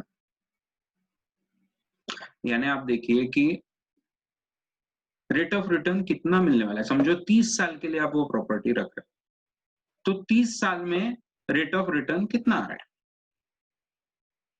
यानी आपने प्रॉपर्टी खरीदी 20 लाख की, 30 साल बाद कितने की जा रही है, और 30 साल में समझो वो गई 60 लाख की हुई, तो हर साल वो कितना परसेंट से वो बढ़ा, दैट इज हो गया आपका इंटरनल रेट ऑफ रिटर्न, उसकी कॉस्ट बाय एन एवरेज। तो ये 9% मिनिमम पर ईयर होना चाहिए।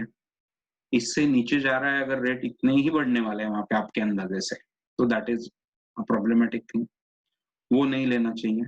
9% से जब बढ़ती है रेट, तो वो होता है 13 गुना रेट बढ़ता है, यानी 20 लाख की प्रॉपर्टी 30 साल में 13 गुना से बढ़ती है, यानी वो कितने की हो जाएगी, 2 करोड़ 60 लाख की हो जाएगी। तो हाँ, ये होता है, तो मिनिमम इतना तो भी होना चाहिए। फिर ये अगर 10 से 12% बढ़ता है, तो इसका मतलब कंपाउंडिंग बहुत अच्छा है इसका, ये बहुत ही अच्छी प्रॉपर्टी है। वो 17 गुना बढ़ जाती है इसकी कॉस्ट, इसका मतलब। More than that is very rare, इससे ज्यादा बहुत रेयर होता है प्रॉपर्टीज की कॉस्ट बढ़ना, क्योंकि देखिए 12% यानी 30 गुना बढ़ जाती है, और 15% यानी 66 गुना बढ़ जाती है, यानी 7 करोड़ 20 लाख के से ज्यादा हो जाएगा।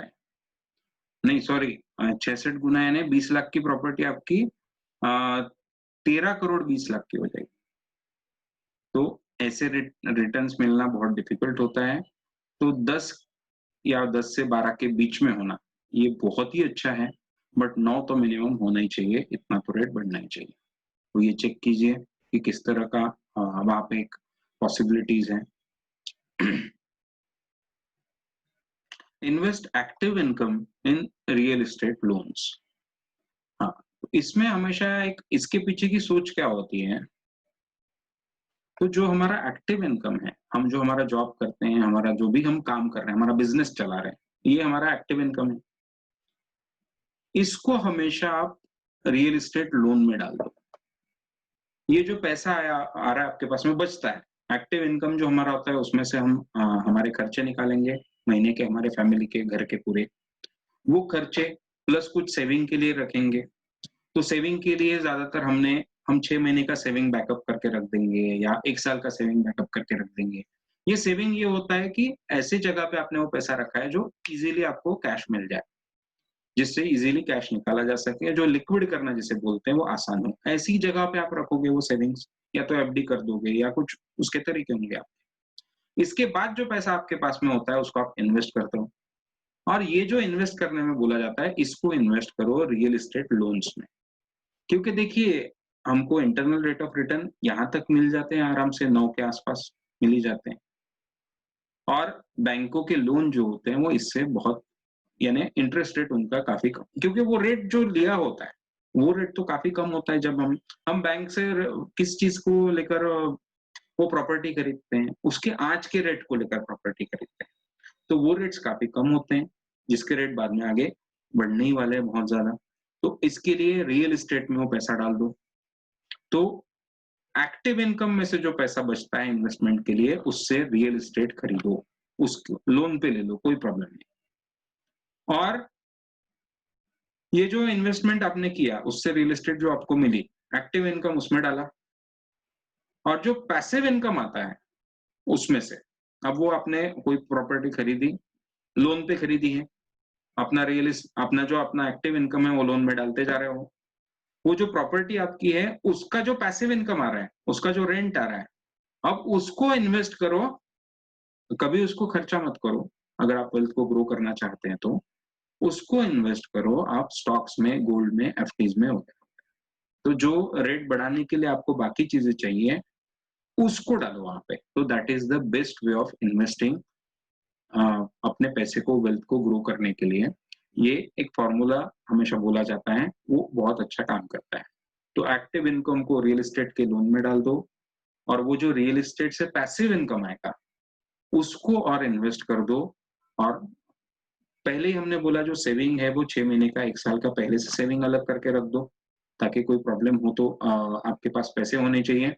बट बाकी जो इन्वेस्टमेंट है उसको ऐसे मैनेज करो। तो ये करने से बेस्ट रिजल्ट हमको आते हैं, हम समझ सकते हैं। City connectivity and established public transport availability. तो लोकल ट्रेन अवेलेबल है क्या? Railway station and it's connectivity, यानी सिटी की कनेक्टिविटी, बाकी रेलवे स्टेशन बाकी सिटीज में जाने के लिए कहाँ से वहां पे अवेलेबिलिटी है ट्रेन की, कैसी है? स्ट्रेट ट्रांसपोर्ट फैसिलिटी कैसी है उस सिटी की? लोकल ट्रांसपोर्ट फैसिलिटी कैसी है सिटी के अंदर? प्राइवेट लोकल ट्रांसपोर्ट यानी ऑटो रिक्शा टैक्सीज वो अवेलेबल होते हैं क्या? डोमेस्टिक एंड इंटरनेशनल एयरपोर्ट्स हैं क्या? All this available in metro cities, check for other cities. अब ये सारी चीजें मेट्रो सिटी में अच्छी अवेलेबल होती है तो उसका बेनिफिट हमेशा मिलता ही है वहां के रियल एस्टेट को, बट बाकी इसमें आपको चेक करना पड़ेगा। जैसे सिंपल सी बात है, किसी सिटी में अगर मेट्रो नहीं थी, जैसे दिल्ली में आप पकड़ लीजिए, जब मेट्रो नहीं थी तो ट्रैफिक इतना कंजेशन हो गया था कि लोग इधर से उधर जाना ही डिफिकल्ट था। तो वही डिस्टेंस अगर 10 किलोमीटर का डिस्टेंस है, वहां पे जाने को आपको 1.5 घंटा लग जाता है, तो क्या होगा? तो ज्यादा डिस्टेंस पे लोग घर लेना नहीं चाहेंगे। वही जब मेट्रो बन गया तो वही 10 किलोमीटर का डिस्टेंस आपका 20 मिनट में हो जाता है। तो उसके कारण लोग, यानी आपको 1 घंटा वगैरह का कम्यूट चल जाता है जॉब के लिए, वो डिजायरेबल नहीं होता। डिजायरेबल हमारी इच्छा होती है आधे घंटे से कम ही हो, हमारा आना जाने में 1 घंटे के ऊपर ना जाए, बट हमको पता है हर किसी को ये पॉसिबल नहीं होता। तो 1 घंटा तो भी 1 घंटे तक 1.5 घंटे तक लोग मैनेज करते हैं, बहुत रेयरली लोग 2 घंटे से ज्यादा मैनेज करते हैं, बट आइडियल इज 1 घंटे के अंदर। 1 घंटे के अंदर आप ऑफिस में पहुंचने चाहिए, आपका जो भी जॉब की जगह है वहां पे पहुंचने चाहिए। अब यही डिस्टेंस डिपेंड करेगा आपकी कनेक्टिविटी कैसी है इस पे। आपके सिटी में अगर मेट्रो है तो आप 1 घंटे में 40 किलोमीटर भी चले जाओगे। अगर आपकी सिटी में मेट्रो नहीं है या कोई लोकल ट्रांसपोर्ट लोकल ट्रेन नहीं है, तब 1 घंटे में आप 10-12 किलोमीटर के आगे 15 किलोमीटर के नहीं जा पाओगे। तो ये डिपेंड हो जाएगा उस सिटी के अंदर की कनेक्टिविटी पे भी। सेकेंडली वो सिटी की बाहर से कनेक्टिविटी कितनी है, बाहर के सिटीज से, बाहर के सारे कैपिटल एरिया से, मेट्रो से, इस पे डिपेंड होगा वहां की इकोनॉमी कैसे डेवलप होती है। इन दोनों के कारण सिटी कनेक्टिविटी एंड सिटी के अंदर की कनेक्टिविटी, ये दोनों को चेक करना, जहां पे ये बेटर है वहां पे बेटर प्रोस्पेक्ट्स रियल एस्टेट के रहेंगे हमेशा। Project location advantage. अब distance from prominent cities and economic growth areas, other groceries and other daily needs also. अब ये लोकेलिटी फैक्टर्स की हम बात कर रहे हैं, पहला वाला भी इसके पीछे वाला भी लोकेलिटी फैक्टर था, इसके पहले हम इकोनॉमिक फैक्टर्स की बात कर रहे थे दोस्तों। तो पहले 11 जो थे वो इकोनॉमिक फैक्टर्स थे, अभी हम लोकेलिटी फैक्टर्स की बात कर रहे हैं। तो डिस्टेंस फ्रॉम प्रोमिनेंट सिटीज, तो वो ऐसे सिटी में प्रोजेक्ट है कि आजू बाजू की प्रोमिनेंट सिटीज से क्या डिस्टेंस है। अगर कम डिस्टेंस है और अच्छी कनेक्टिविटी है तो वो सिटी की आप देखोगे हमेशा रियल एस्टेट ज्यादा डेवलप होगी। जहां पे अब ये सब जब हम बोल रहे हैं, इसमें आप ये एक बात समझिए कि जो रियल एस्टेट की में बहुत ज्यादा काम ये एज अ इन्वेस्टमेंट होता है लोगों का। हर बार जिस इंसान को प्रॉपर्टी एंड में यूज करने वाली है वही अफोर्ड कर पाएगा ऐसा नहीं होता है, हमको पता है। तो कई बार लोग फॉर पैसिव इनकम रेंट पे देने के लिए और फॉर इन्वेस्टमेंट ये खरीदने वाले हैं रियल एस्टेट को। ऐसे में वो ये नहीं देखते कि मैं जिस सिटी में रहता हूँ वहीं पे मुझे रियल एस्टेट चाहिए, वो ऐसी रियल एस्टेट कौन सी चाहिए जो मुझे एंड यूज के लिए चाहिए। मुझे अगर रहना है घर तो फिर मैं सोचता हूँ कि नहीं, मैं पुणे में रहता हूँ तो मैं पुणे में ही घर लूंगा भाई, बट जो मुझे इन्वेस्टमेंट के लिए अगर मेरे पास पैसा बचा हुआ है तो मैं वो वाला घर पुणे में लेने की जरूरत नहीं है, वो मैं यहाँ पे ऐसी जगह पे लूंगा जहाँ पे मुझे बेस्ट रेट मिलेगा। तो ये सारे पैरामीटर्स हमको उस हिसाब से भी देखने हैं। ज्यादा काम इन्वेस्टमेंट के तौर पे होने वाला है रियल एस्टेट में और लोग प्रॉपर्टी उसके हिसाब से खरीदने वाले हैं। तो डोंट ओनली रियल एस्टेट बोलते ही हमारे मन में ये होता है कि हम केवल लोकल एरियाज में काम करने वाले हैं, बट जो अभी मॉडल हमने बनाया जहाँ पे आपको ऑनलाइन सारा काम करना है, लोग प्रॉपर्टी देखने के लिए भी ऑनलाइन, आप देखिए ऐसा प्रॉपर्टीज खरीदते हैं कई बार लोग ऑनलाइन ही, केवल साइट विजिट कभी कभी करते भी नहीं लोग, ये रेयर होता है बट होता बहुत है, होता जरूर है कि कई बार वो साइट विजिट भी नहीं करते। वो जो आप उनको जो वीडियो प्रेजेंट करोगे, बाकी जो इन्फॉर्मेशन ऑनलाइन अवेलेबल होगी, उससे ही दे आर श्योर कि yes it is a good property वो खरीद लेते हैं और वो ऑन साइट नहीं तो देखने भी जाते हैं। एक सिटी से दूसरे सिटी में, एक स्टेट से दूसरे स्टेट में वो रियल एस्टेट की प्रॉपर्टी बस एक बार विजिट करते हैं और देखकर उसको इन्वेस्ट कर देते हैं। ये भी अच्छा परसेंटेज होता है, तो इसलिए हम ये समझ रहे हैं। तो ऐसी सिटीज जहाँ पे प्रोमिनेंट सिटीज पास में है, जैसे पुणे हो गया प्रोमिनेंट सिटी, एक तो पुणे खुद प्रोमिनेंट सिटी है, बट मुंबई पास में है। नासिक हो गया, खुद भी प्रोमिनेंट सिटी है बट मुंबई भी पास में है। तो ऐसा जो भी अभी आप कोलकाता जाओगे तो कोलकाता के आसपास की प्रोमिनेंट सिटीज, आप कर्नाटका के आसपास, बेंगलोर के आसपास के प्रोमिनेंट सिटीज, हैदराबाद हमको पता है खुद एक प्रोमिनेंट सिटी है, तो उसके पास भी सिटीज में रेट्स हमेशा बेटर बढ़ेंगे। अहमदाबाद, दिल्ली, उसके आसपास में रेट हमेशा बेटर बढ़ेंगे। Social infrastructure available in the vicinity of the project. अब हम लोकेलिटी में प्रोजेक्ट की बात कर रहे हैं, वो प्रोजेक्ट जहां पे है वहां पे लोकल इंफ्रास्ट्रक्चर है कि नहीं, जैसे school, college, hospital, mall, restaurants, petrol pump, banks, park, stadium, sport grounds वगैरह 5 किलोमीटर के अंदर है कि नहीं। ये चीज पे बहुत डिपेंड होगा वो प्रॉपर्टी कैसे परफॉर्म करेगी आगे जाकर। ये अगर 5 किलोमीटर के अंदर अवेलेबल है तो बेटर प्रोस्पेक्ट्स हमेशा रहेंगे, अगर ये नहीं है अवेलेबल तो उतने अच्छे प्रोस्पेक्ट नहीं रहेंगे, हम समझ सकते। Jobs availability in the area, तो मैन्युफैक्चरिंग के, सर्विस सेक्टर के, आईटी जॉब्स है क्या, और वो 20 से 40 किलोमीटर के बीच में है क्या। दैट विल डिपेंड कि वहां का ट्रांसपोर्ट सिस्टम कैसा है सिटी का। जितना अच्छा ट्रांसपोर्ट सिस्टम होगा उतना ही 40 किलोमीटर के आसपास भी चल जाएगा। अगर ट्रांसपोर्ट सिस्टम बहुत खराब होगा या ट्रैफिक का सिचुएशन बहुत खराब होगा तो वो 20 के भी नीचे आ जाएगा, वो भी आइडियल नहीं मानेंगे लोग। तो ये उस पर डिपेंड करता है। बट अगर जॉब अवेलेबल है 30 किलोमीटर पे या 40 किलोमीटर पे, पर रहने अफोर्ड ही कर सकते हैं यहीं पे, तो फिर लोग मैनेज करते हैं। बट वही उसके फिर रेट बढ़ना उतना डिफिकल्ट हो जाता है। तो इस हिसाब से भी हमने चेक करना है जॉब अवेलेबिलिटी और उसके आसपास में क्या है। तो सिंपल सी बात, मैन्युफैक्चरिंग है में जहाँ पे बहुत अच्छा मैन्युफैक्चरिंग का काम हो रहा है, सर्विस सेक्टर के बड़े बड़े वहां पे कंपनीज हैं, आईटी की बड़ी बड़ी कंपनीज हैं, उन एरियाज के 20 से 40 किलोमीटर के अंदर अगर आपका प्रोजेक्ट का लोकेशन है तो वहां पे अच्छे रेट आपको बढ़ते जाएंगे, परफॉर्मेंस बेटर करेगी, वो परफॉर्म बेटर करेगी आपकी रियल एस्टेट। अब project specified parameters, project specified parameter, RERA registration applicability क्या है। तो रेरा नंबर है क्या उस प्रोजेक्ट का, तो not applicable for renter, resale, farm plots for agricultural land, apartment scheme of less than 10 apartments. तो 10 अपार्टमेंट से छोटी की फ्लैट स्कीम है, आपका एग्रीकल्चरल लैंड है, इनके लिए रेरा एप्लीकेबल नहीं होता, बट बाकी सबके लिए मैंडेटरी होता है रेरा नंबर। कभी कभी ग्रीनफील्ड प्रोजेक्ट्स को वो एग्जाम किया जाता है। अब रेरा का क्या रीजन है कि वो सारे पैरामीटर्स को ठीक से चेक करेगा, इसलिए वो रेरा के अंडर लेते हैं रजिस्ट्रेशन। बट ग्रीनफील्ड में कभी कभी ऐसा हो जाता है कि वो ग्रीनफील्ड खुद में क्योंकि ऑर्गेनाइज्ड होता है, ग्रीनफील्ड डेवलपमेंट जब हम करते हैं, जैसे ढोलेरा जैसा सिटी हुआ या कोई गुड़गांव जैसा सिटी हुआ, नोएडा जैसा सिटी हुआ, वहां पे जब वो ग्रीनफील्ड डेवलप कर रहे हैं तो तभी उनका खुद का बहुत अच्छा ऑर्गेनाइज्ड पूरा काम होता है। ऐसे में उनको अलाउ किया जाता है कि आप ही बस अप्रूवल कर दो तो भी कोई प्रॉब्लम नहीं। तो कोई भी प्रोजेक्ट आपने भी अप्रूवल किया तो चल जाएगा, रेरा नंबर की जरूरत नहीं है, ऐसा कभी कभी ग्रीनफील्ड में अलाउ करते हैं।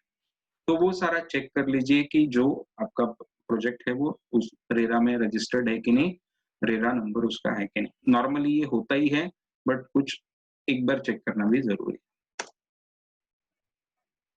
Construction quality and standard, obviously construction की क्वालिटी कैसी है, quality of the material used,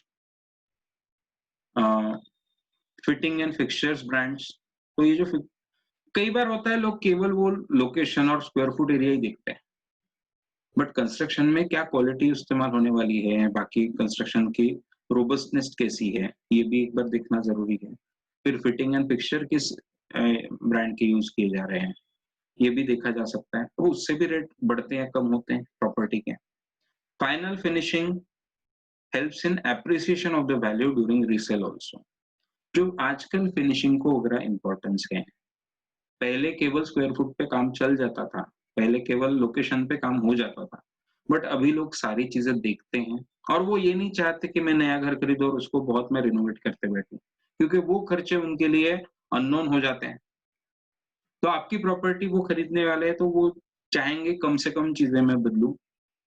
तो ये यानी अगर बदलना कंपल्सरी हो जाए तो प्रॉब्लम हो जाएगा। एक्सेप्टेबल लेवल पे है बट मैं उसको और अच्छा करने के लिए बदलूंगा, ये उनका चॉइस हो गया। बट वो पहले से अगर अच्छा होगा तो उसकी एप्रिसिएशन अच्छी बढ़ जाएगी, वैल्यू उसमें वो जरूर मदद करेगा। तो अब फिनिशिंग फिनिशिंग कैसे आप चेक करोगे? तो जो बिल्डर होता है, जो कंस्ट्रक्शन कंपनी होती है, उनका क्या हिस्ट्री है उसको लेकर, उनका रेपुटेशन कैसा है इस बात को लेकर, क्योंकि ये फिनिशिंग अपने आप नहीं होता है। उनका जो इंजीनियरिंग से लेकर उनका जो एक्सपर्टीज है एग्जीक्यूशन का, उनके जो कॉन्ट्रैक्टर्स हैं उनका क्वालिटी, लेबर का क्वालिटी, इस पे डिपेंड होता है वो पूरा फिनिशिंग। तो इसके लिए वो भी चेक करना कि उनके अगर पहले के प्रोजेक्ट अच्छे रहे हैं फिनिशिंग के, तो नेक्स्ट प्रोजेक्ट भी हमेशा अच्छे रहेंगे फिनिशिंग में, आप समझ सकते हैं। Check while the construction is going on and before taking possession, और ये फिनिशिंग हमेशा चेक करो जब कंस्ट्रक्शन चल रहा है तभी रेगुलरली विजिट करके, बीच बीच में विजिट करके, और पोजीशन लेने के पहले फिर से एक बार फाइनल वो चेक करके ठीक से सैटिस्फाइड होने पर ही पोजीशन दो। Profile specifications of the project. तो प्रोफाइल स्पेसिफिकेशंस क्या-क्या है? जैसे वो ओवरऑल कैंपस कैसा रहने वाला है, उसमें रोड्स, कैंपस के अंदर रोड्स कैसे रहने वाले हैं, स्ट्रीट लाइट्स है कि नहीं बराबर, footpath, garden, club house, plantations, other amenities. तो आज के इसमें हम देखते हैं कि एमिनिटीज की जो हम बात कर रहे हैं, तो ये सारी एमिनिटीज वो प्लान में अवेलेबल है कि नहीं, प्लान ठीक से है कि नहीं, तो प्रोफाइल क्या है उस प्रोजेक्ट का, तो ये सब देखते हैं लोग। फ्यूचर में ये और भी इम्पोर्टेंट होता जाने वाला है, क्योंकि देखिए लोगों को अभी ये समझ में आ रहा है कि अब जैसा अभी तो जो कोरोना हुआ उसके कारण और हुआ कि घरों का इम्पोर्टेंस बढ़ेगा, और कई लोगों को घरों में लॉकडाउन होना पड़ा, और एक सोच ये भी चल रही है कि जहां जहां पे पॉसिबल हो वर्क फ्रॉम होम शुरू किया जाएगा, इन्वॉल्व किया जाएगा ओवरऑल काम में। तो ऐसे में देखोगे तो घरों का इम्पोर्टेंस बढ़ेगा, कमर्शियल प्रॉपर्टीज में शायद कम उसकी रिक्वायरमेंट हो जाएगी, बट रेसिडेंशियल एरिया की रिक्वायरमेंट और उसमें फैसिलिटीज, उसमें एमिनिटीज की रिक्वायरमेंट बढ़ जाएगी। तो ऐसा अंदाजा है रियल एस्टेट के फील्ड में इसके कारण। तो ये बहुत जरूरी है, ये सारा चेक कर लो, आज इसको इम्पोर्टेंस है। आप बोलोगे मुझे इम्पोर्टेंट नहीं भाई, पर आप ये प्रॉपर्टी अपने लिए अगर नहीं खरीद रहे हैं और इन्वेस्टमेंट खरीद रहे हैं, अपने लिए भी खरीद रहे रहने वाले हैं, वहां पे भी एज एन इन्वेस्टमेंट फ्यूचर में इम्पोर्टेंट होने वाला है, तो इसलिए उसको इग्नोर मत करो, उसको ध्यान देके वो प्रोफाइल समझ लो। एमिनिटीज में, एमिनिटीज तो अवेलेबल है बट इनकी क्वालिटी कैसी, ये भी देखो। तो क्लब हाउस में क्या क्या फैसिलिटीज है, इज इट फुल्ली लोडेड और नॉट, तो फुल्ली लोडेड क्लब हाउस क्या क्या होते हैं, उसमें क्या क्या होता है चेक करो। सिक्योरिटी स्टेटस कैसा है ये पूरे एरिया का, वो बराबर उसको कंपाउंड वॉल्स रहने वाले हैं, सिक्योरिटी का क्या अरेंजमेंट रहने वाला है। लिफ्ट, उसका मेक और क्वालिटी कैसा है, लिफ्ट का ब्रांड कौन सा है, मेक एंड क्वालिटी कौन सा रहने वाला है। अब देखिए रियल एस्टेट में हम जब खरीदते हैं तो ये सारे पैरामीटर्स के बारे में हमारे मन में भी नहीं आता है, बट ये सारे पैरामीटर अगर हम ठीक से चेक करेंगे तो हम ठीक से चूज कर पाएंगे, हमारे पास जो 3-4 ऑप्शन होंगे उसमें से कौन सा लेना है। तो उसमें ये सारी चीजों के बारे में सोचना जरूरी है। पैसेज एंड स्टेयर्स बराबर है कि नहीं, उसका डिजाइन बराबर है कि नहीं, वो बराबर बनाए जा रहे हैं कि नहीं, पार्किंग फैसिलिटी कैसी है, विजिटर्स पार्किंग कैसा है, रिसेप्शन एंड वेटिंग एरिया वगैरह कुछ है क्या गेस्ट को, अब ये सारी चीजें सोचना जरूरी है। अब ये सारी चीजें आपके क्वालिटी ऑफ लिविंग में मदद करती है, बट हमको अब तक ये पूरी आदत नहीं हुई सबको कि ये सारे अम्यूनिटीज के साथ हम जिए। हम सबको आदत नहीं है, इसलिए हम अगर हमको, हमारे पास में 2 प्रोजेक्ट्स हैं, एक में ये अम्यूनिटीज बहुत अच्छी है, दूसरे में कम है, दोनों का स्क्वायर फुट वगैरह सेम ही है, बट जिसमें अच्छी अम्यूनिटी है उसका रेट थोड़ा ज्यादा होता है, जिसमें नहीं है उसका रेट थोड़ा कम होता है। हम आज क्या सोच लेंगे कि मुझे तो एमिनिटीज में इंटरेस्ट नहीं है, मैं ये वाला सस्ता वाला खरीद लेता हूँ, बट ये जो आप 2 लाख बचा लोगे उसमें आप देखोगे कि क्योंकि ये और इम्पोर्टेंट होता जाने वाला है आगे जाकर, तो उसके कारण ये हो जाएगा कि आगे आपका बड़ा नुकसान हो जाएगा ये 2 लाख बचाने के चक्कर में। तो इस हिसाब से हम बोल रहे हैं कि इन चीजों को इम्पोर्टेंस बढ़ने वाले हैं लाइफ में, क्योंकि हम अभी डेवलप होते जाएंगे ना। हम पहले सिनेमा हॉल में कैसे बैठते थे, आज से 20 साल पहले का याद कीजिए। वो एसी वगैरह नहीं होता था, कई बार वहाँ पे पर्दा भी ठीक से नहीं होता था। यानी हमको पता है कि उनकी क्वालिटी क्या होती थी, तो सीट की क्वालिटी क्या होती थी, नीचे ठीक से मैट्रेस वगैरह तो नहीं रहता था, मैटिन तो नहीं रहता था। आज हम कैसे सिनेमा हॉल में जाते हैं, अगर वो पुराने 20 साल पहले के सिनेमा हॉल में जाना पड़े तो हम जाएँगे नहीं वहाँ पे। तो ये जो हमारा जैसे-जैसे हम डेवलप होंगे, एज़ अ देश के तौर पे भी हम सारे डेवलप होंगे, तो हमको ज़्यादा बेटर क्वालिटी लगेगी चीज़ों की। तो इसके लिए जिनकी क्वालिटी अभी से अच्छी है, वो प्रोजेक्ट में आप अगर जाओगे तो उसमें आपको बेटर रिटर्न्स मिलेंगे, एज़ अ बेटर परफ़ॉर्म करेगी वो प्रॉपर्टी, इस हिसाब से चेक करो। Name, logo, entry and gentry of the project. अब वो नाम कैसा दिया है उसको, इस पे आप बोलोगे ठीक है यार, ये क्या ध्यान देना है, बट ये प्रॉपर्टी कैसे परफॉर्म करेगी वो उस पे डिपेंड होता है कई बार। तो वो नाम अच्छा है कि नहीं, फिर उसका लोगो कैसा है, फिर उसकी एंट्री गेट कैसा बनाया हुआ है। जेंट्री का मतलब होता है कि वो जो प्रोफाइल जो आप अगल बगल के लोग वहां पे रहने वाले हैं, ओवरऑल प्रोफाइल कैसा है वहां पे रहने वाले लोगों का। अब ये प्रोफाइल यानी हमको नहीं शायद पसंद आएगा इस तरह से लोगों को जज करना। हम बात कर रहे हैं कई लोग उसको वैसे जज करते हैं और उस पे रेट डिपेंड होता है वहां पे कितने में वो प्रॉपर्टीज बिकेंगी। ठीक है, तो इसको आपको जज करना है नहीं जज करना है हम पे है, पर इसका फर्क पड़ने वाला है आपके प्रॉपर्टी के परफॉर्मेंस पे, ये आप समझ लो। ठीक है, तो वो हमको चेक करना, वो देखना, एक हमको सोचना पड़ता है इन सारी चीजों के बारे में। अब ड्यू डिलिजेंस की बात है, प्रोजेक्ट स्पेसिफिक भी बातें हो गई, अभी ड्यू डिलिजेंस। तो title, permissions, approval and legal documents of the project. तो टाइटल यानी लीगली प्रॉपर्टी क्लियर है कि नहीं है, कि वहां पे कोई डिस्प्यूट है। अभी ये जो टाइटल वगैरह है, ये अभी हमारे यहाँ पे ऑनलाइन क्लियर नहीं होता है। हमको वो ठीक से चेक करना पड़ता है, तो वो चेक करना बहुत ज़रूरी होता है। अ, आपको पता है कि प्रॉपर्टी में कभी फ्रॉड्स होते हैं, तो उसमें कितने प्रॉब्लम हो जाते हैं, और एक बार पैसा चला गया, वो तो खत्म हो गया। जो भी इंसान फ्रॉड करता है, कोर्ट केसेस कर लो, कुछ भी कर लो, पैसा तो वापस नहीं आता है। और इसके लिए टाइटल चेक करना बहुत ज़रूरी है। अ, अभी हमारे पास जो प्रोजेक्ट आएँगे, उसका सारा टाइटल वगैरह हम पूरा ड्यू डिलिजेंस हम ही करके रखेंगे। हम आपको फिर भी बता रहे हैं कि ये चेक करना ज़रूरी होता है। कुछ सालों में, अगले 2-3 सालों में ऐसा लगता है कि ये सारा ऑनलाइन हो जाएगा, तो बस आप वो प्रॉपर्टी का नाम डाल दो, वहाँ पे कौन से प्लॉट डाल दो, उनके टाइटल आपको क्लियर ऑनलाइन ही हो जाएँगे, तो ये सारा आसान हो जाएगा, इसके फ्रॉड वगैरह खत्म हो जाएँगे। देन खत्म होंगे यानी उस पे एक रेस्ट्रिक्शन आएगा, लोग फ्रॉड करने के अलग-अलग तरीके ढूँढते रहते हैं, वो अलग विषय है। Environment, fire department, Railways, electricity board etcetera, ये सारे परमिशंस है कि नहीं सही है। कुछ छोटे-छोटे प्रोजेक्ट में कभी ऐसा हो सकता है जो रिक्वायर्ड परमिशन थे, वो उन्होंने नहीं लिए और फिर भी बिल्डिंग बनी। तो ऐसा नहीं होना चाहिए। वो एरिया जहाँ पे वो प्रॉपर्टी है, उसमें क्या वो एरिया स्पेसिफिक क्या परमिशन लगते हैं और वो परमिशन लिए गए हैं कि नहीं, ये दोनों चेक करना एक बार ड्यू डिलिजेंस के लिए बहुत ज़रूरी होता है। Then availability of required self funds with the developer for the project. अब किसी भी प्रोजेक्ट को स्मूथली करने के लिए बिल्डर के पास में प्रॉपर कैश फ्लो ज़रूरी होता है। तो वो बिल्डर जो है, उसका हिस्ट्री क्या है? उसका अभी अ, किस तरह का रेपुटेशन है और वो किस तरह से काम करता है, उसका फाइनेंशियल कंडीशन क्या है? इसको चेक करना, ये बराबर होना बहुत ज़रूरी होता है। अगर वो कैश फ्लो में उसको प्रॉब्लम हो, तो वो सही ढंग से वो टाइम पे प्रोजेक्ट कंप्लीट नहीं कर पाएगा। जो हमको पहले से पता है, अब रेरा में तो ये डिफिकल्ट हो जाता है कि इस प्रोजेक्ट का पैसा दूसरे प्रोजेक्ट में डालना। तो ऐसे में वो कहीं दूसरे प्रोजेक्ट से भी पैसे लाकर ये प्रोजेक्ट कंप्लीट नहीं कर पाने वाला है। तो कभी अगर सेल्फ फंड उसके पास में होने चाहिए प्रॉपर, उसकी फाइनेंशियल कंडीशन, जो डेवलपर है, जो बिल्डर कंपनी है, उसकी फाइनेंशियल कंडीशन कैसी है, इसके बारे में भी एक इंफॉर्मेशन देना, वो सही होना बहुत ज़रूरी है।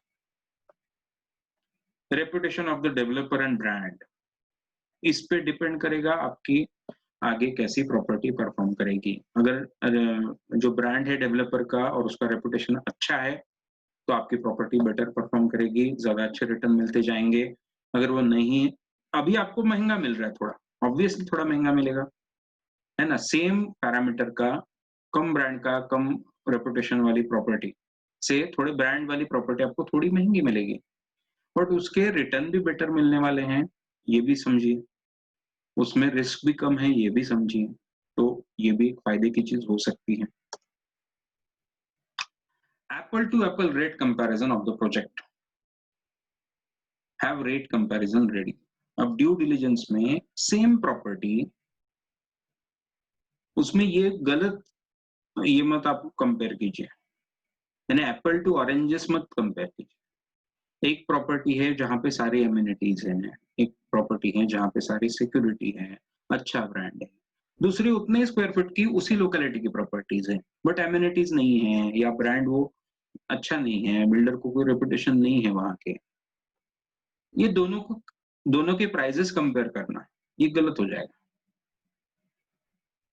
आप बोलोगे फिर ये तो सस्ता मिल रहा है। हाँ भाई, बट बिकॉज हर चीज से रेट में एडिशन होती है, बट वो रेट की एडिशन अभी नहीं होने वाली। केवल वो जब आप उसके रिटर्न जो मिलने वाले वो प्रॉपर्टी के, वो फिर पैसिव इनकम हो या फिर वो आगे जाके जब आप उसको बेचोगे कभी तो उसके आने वाले रिटर्न हो, वो दोनों रिटर्न डिपेंड करने वाले हैं बाकी भी सारे पैरामीटर्स।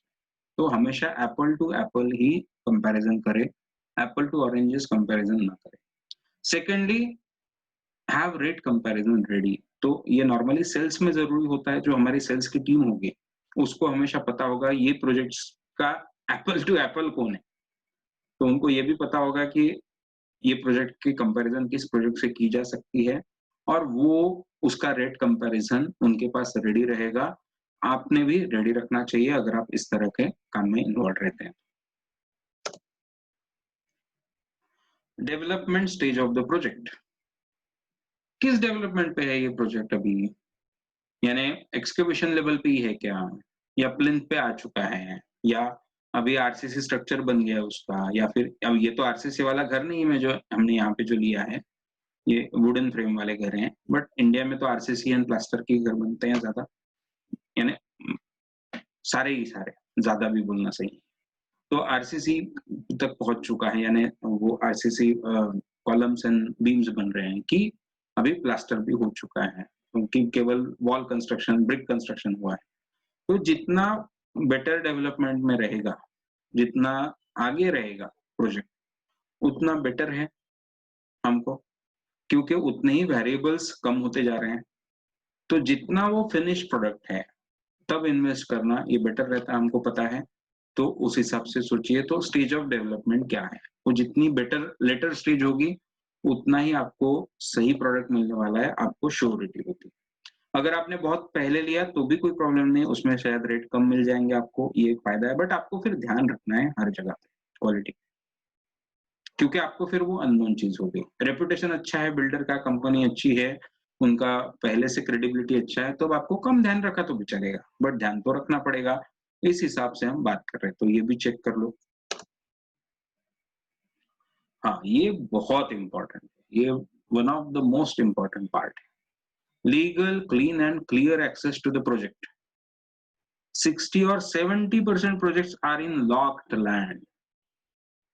अब आप देखिए, जो ग्रीनफील्ड प्रोजेक्ट्स होते हैं या बाहर के प्रोजेक्ट्स होते हैं, यही मेजोरिटी प्रोजेक्ट्स होते हैं, यहाँ पे ही मेजोरिटी रियल एस्टेट का काम चलता है।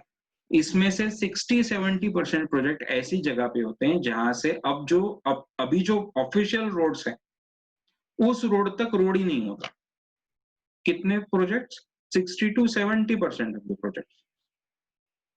फिर वो रोड अभी टेम्परेरी दिया गया होता है, यानी बीच में के जो प्लॉट्स होते हैं उनसे, या बीच आगे की जो सोसाइटी होती है उनसे फॉर टेम्पररी परमिशन लेके वो रोड बनाए होते हैं। तो please understand, these are not permanent roads. Permanent roads कौन से हैं, वो कहाँ से आने वाले हैं, उसका प्लान क्या है? क्योंकि बिल्डर वो टेम्पररी रोड के लिए तो परमिशन मिल जाता है कभी कभी, बट कभी कभी बिल्डर बदमाशी भी करते हैं और परमानेंट रोड के लिए सही यही अवेलेबल नहीं होते, फिर वो आगे बहुत बड़ा प्रॉब्लम हो जाता है। तो हमेशा चेक करो legal, clean and clear access कौन सा है। तो अभी का जो टेम्पररी एक्सेस है वही रहने वाला है क्या? अगर नहीं तो फिर जो दूसरा एक्सेस आप दे रहे हो, आगे जाके फ्यूचर में रास्ता बनेगा बोल रहे हो, उसकी लीगैलिटी क्या है? वो कहाँ तक सारा प्लान आ चुका है? अभी अ, बीच में कोई उसमें लीगल कोई प्रॉब्लम तो नहीं चल रहा है, कोई डिस्प्यूट तो नहीं चल रहा है। आपकी प्रॉपर्टी क्लियर है, जो प्लॉट आपने लिया वो क्लियर है। बट जो वो लीगल रोड बता रहा है, वहाँ पे कोई अगर डिस्प्यूट चल रहा है, कोर्ट केस चल रहा है, तो वो रोड उतने साल बनेगा नहीं और उतना आपकी प्रॉपर्टी को नुकसान हो जाएगा। तो हमेशा legal, clean and clear access है कि नहीं प्रोजेक्ट को, ये चेक करना बहुत ज़रूरी है। 60 और 7 अप टू 70% प्रोजेक्ट जो होते हैं, वो ऐसी जगह पे होते हैं जहाँ पे अभी लीगल रोड नहीं है बना हुआ और अभी का जो बना हुआ रोड है, वो टेम्पररी रोड है, वो लीगल फाइनल रोड नहीं है। तो आगे जाके जो लीगल फाइनल रोड बनने वाला है, वो कैसे, कहाँ से, क्या बनने वाला है, उसका स्टेटस क्या है, उसमें कोई डिस्प्यूट है कि नहीं, ये सारा चेक कर लो। अगर वो अभी से डिस्प्यूट है, तो प्रॉपर्टी को अवॉइड करो। ऐसी प्रॉपर्टी देखो जहाँ पे डिस्प्यूटेड प्रॉब्लम नहीं। वो रोड नहीं होगा, रोड कभी आपको फाइनल मिल ही जाएगा ऐसा नहीं है। बट बस उसकी लीगैलिटी सही होनी चाहिए। वो रोड का पहले से प्लान क्लियर और लीगल होना चाहिए। उसमें कहीं डिस्प्यूट नहीं होना चाहिए। ये चेक करो। Source of water and power supply रहना है तो ये सारी चीजें बहुत जरूरी है किसी भी रियल एस्टेट के प्रॉपर्टीज के लिए।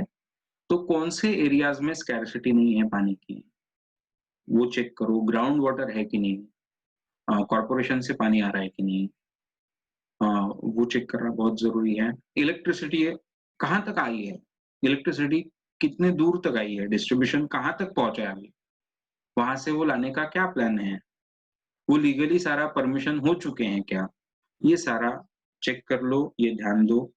सो source of water and power supply, इसके बिना रियल एस्टेट में कोई मतलब नहीं है। कोई वो कितना भी अच्छा लोकेशन कुछ भी वो अच्छा हो ही नहीं सकता है इसके बिना, हम समझ सकते हैं, बेसिक नीड है आज की। Weather conditions of the area, pollution कैसा है, केमिकल जोन्स कैसे हैं, टेम्परेचर कंफर्टेबल है कि नहीं। तो आप देखोगे कि पोल्यूशन, अभी जैसे हमको पता है दिल्ली में पोल्यूशन का प्रॉब्लम है, दिल्ली में बहुत अच्छे रेट्स हैं, बट वो इतने नहीं बढ़ेंगे कंपेयर टू अगर किसी सिटी में जहाँ पे वो उतना ही बाकी डेवलपमेंट इकोनॉमिक अच्छा है बट पोल्यूशन भी बेटर है, वहां पे और ज्यादा बढ़ेंगे। तो जैसे इकोनॉमिक डेवलपमेंट सपोर्ट करता है आपके रियल एस्टेट को, पोल्यूशन आपके रियल एस्टेट को उसके रेट्स को नीचे लाता है, ये प्रॉब्लम। तो वैसे कुछ केमिकल जोन्स वगैरह, कुछ फैक्ट्रीज वगैरह हैं जो केमिकल जोन है, उसके कारण वैसा कुछ है क्या। टेम्परेचर कितना कंफर्टेबल है, ओवरऑल वेदर कितना कंफर्टेबल है, तो वहां पे रेट बेटर होते जाएंगे, हमेशा रियल एस्टेट और बढ़ता जाएगा। तो जैसे हमको पता है इंडिया में बेंगलुरु एंड पुणे वो कंसिडर्ड किया जाता है कि one of the best weather conditions होते हैं, वहाँ पे बहुत अच्छा टेम्परेचर है, कभी अनकंफर्टेबल नहीं होता वहाँ का टेम्परेचर। अब ऐसी जगहों पे आपको बेटर रिटर्न्स मिलते रहेंगे रियल एस्टेट के, जहाँ पे बहुत हार्श है, तो वहां पे आपको कम रिटर्न मिलेंगे, आप समझ सकते हैं। Situation of law and order and administrative system of the local governance.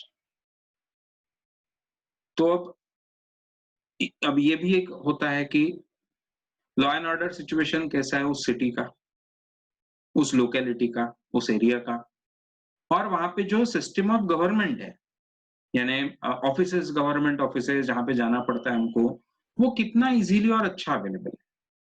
वो अगर इजीली अच्छा विदाउट करप्शन अवेलेबल है तो वहां पे भी लोग और रहना चाहते हैं और रियल एस्टेट के भी दाम बढ़ते रहते हैं। और जहाँ पे ये अच्छा नहीं होता वहां पे आप देखोगे तो उतना आपको तो प्रॉपर्टी वहां पे आपकी वो परफॉर्म ज्यादा अच्छी नहीं करेगी जहाँ पे ये सारे प्रॉब्लम है।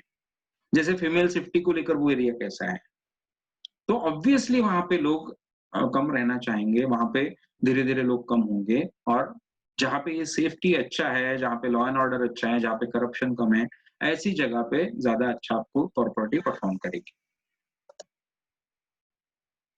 अब holiday destination available inside 60 to 90 kilometre radius. अब ये जो वीकेंड होम्स वाली अपनी प्रॉपर्टी होती है, ये क्या टाइप होता है वीकेंड होम्स, हमको पता होता है कि कुछ लोग फार्म हाउसेस वगैरह ले लेते हैं सिटी के पास में, ये सेकंड होम लेते हैं सिटी के पास में, बाहर में अच्छे 50-60 किलोमीटर के आसपास में, वो सिटीज के दूर ऐसे लेते हैं जगह। वहां से अगर पास में कोई हॉलिडे डेस्टिनेशन भी हो तो वो और बेटर उसको रिजल्ट आ जाते हैं। तो बाकी जो आपके बाकी रेसिडेंशियल अगर आपकी प्रॉपर्टी है, कमर्शियल प्रॉपर्टी है, उसको फर्क नहीं पड़ता वीकेंड होम से, ये हॉलिडे डेस्टिनेशन से। बट वीकेंड होम अगर आपका है, उसको बहुत फर्क पड़ता है इससे। तो इस हिसाब से भी ये जरूरी है। ये मैंडेटरी नहीं है बाकी सारी प्रॉपर्टीज के लिए, बट हेल्प तो करता है। तो अगर आप ऐसी सिटी में रहते हैं जहां से पास में हॉलिडे डेस्टिनेशन हैं, तो वहां पे भी आपकी प्रॉपर्टी ज्यादा अच्छा परफॉर्म करती है। ये उसके पीछे का एक रीजन है। तो आप देखिए, ऐसे 30 पैरामीटर्स हमने अभी डिस्कस किए, जिनको चेक किया जा सकता है, इनको दिमाग में रखना है हमको। ये सारा जो रिटर्न इसका हम पीडीएफ आपको देते ही रहने वाले हैं, तो ये आपके पास रहेगा बाद में भी। बट ये हमको मन में रखना है, इसके पीछे क्या सोच है ये हमको समझ लेनी है। ठीक है, तो मुझे जो आपके सामने रखना था वो लगभग मेरा कंप्लीट हुआ। अगर आपका अभी कोई सवाल है तो वो लेते हैं। अभी हम क्वेश्चन आंसर शुरू कर सकते हैं।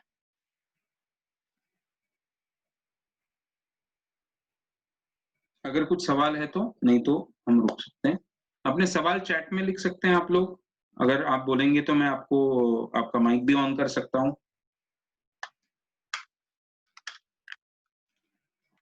अगर सवाल नहीं है तो आप नो क्वेश्चंस लिख सकते हैं चैट में, फिर हम कंक्लूड करते हैं आज का।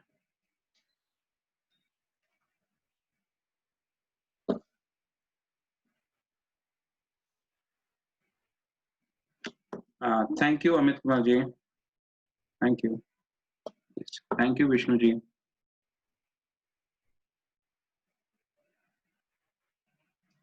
Thank you. Okay Vishal ji, ठीक है, थैंक यू वेरी मच। ये वीडियो हमारा अभी हम yes, any comparison chart of cities. Pawan ji, ठीक है, अभी तो नहीं है। अभी देखिए, हमारा ये पूरा ट्रेनिंग जब कंप्लीट होगा, अभी ट्रेनिंग का जो हमारा पूरा शेड्यूल होता है, प्लान है, उसमें तो ये कंपैरिजन चार्ट नहीं है। बट नेक्स्ट इसमें हम देखेंगे कि अलग अलग टाइप के सिटीज कैसे परफॉर्म करते हैं अलग अलग एरियाज में। बट ये आपका अच्छा सजेशन है, तो मैं एक नोट कर लेता हूँ ये। और ऐसा कुछ बाद में जब अपने वीकेंड भी ट्रेनिंग हम चलते रहेंगे, उसमें कभी जरूर लेंगे इसको, कंपैरिजन चार्ट ऐसा कुछ बना पाए तो। या ओके, श्योर। हाँ अमित कुमार जी, आपको सेल्स को लेकर बात नहीं की है किसी ने, ठीक है। मैं फिर से इन्फॉर्म करता हूँ जो हमारे डायरेक्टर्स हैं। मैंने आपको अक्षय डोडेजा जी का नंबर दिया था, आप फिर से ले लीजिए। अक्षय डोडेजा जी का अगर आपके पास में नंबर है तो आप उनको भी कॉल करके बात कर सकते हैं, वो डायरेक्टर हैं इसके, आपको पता है। मैं फिर भी आपको नंबर दे रहा हूँ, मैं भी बात करता हूँ उनसे।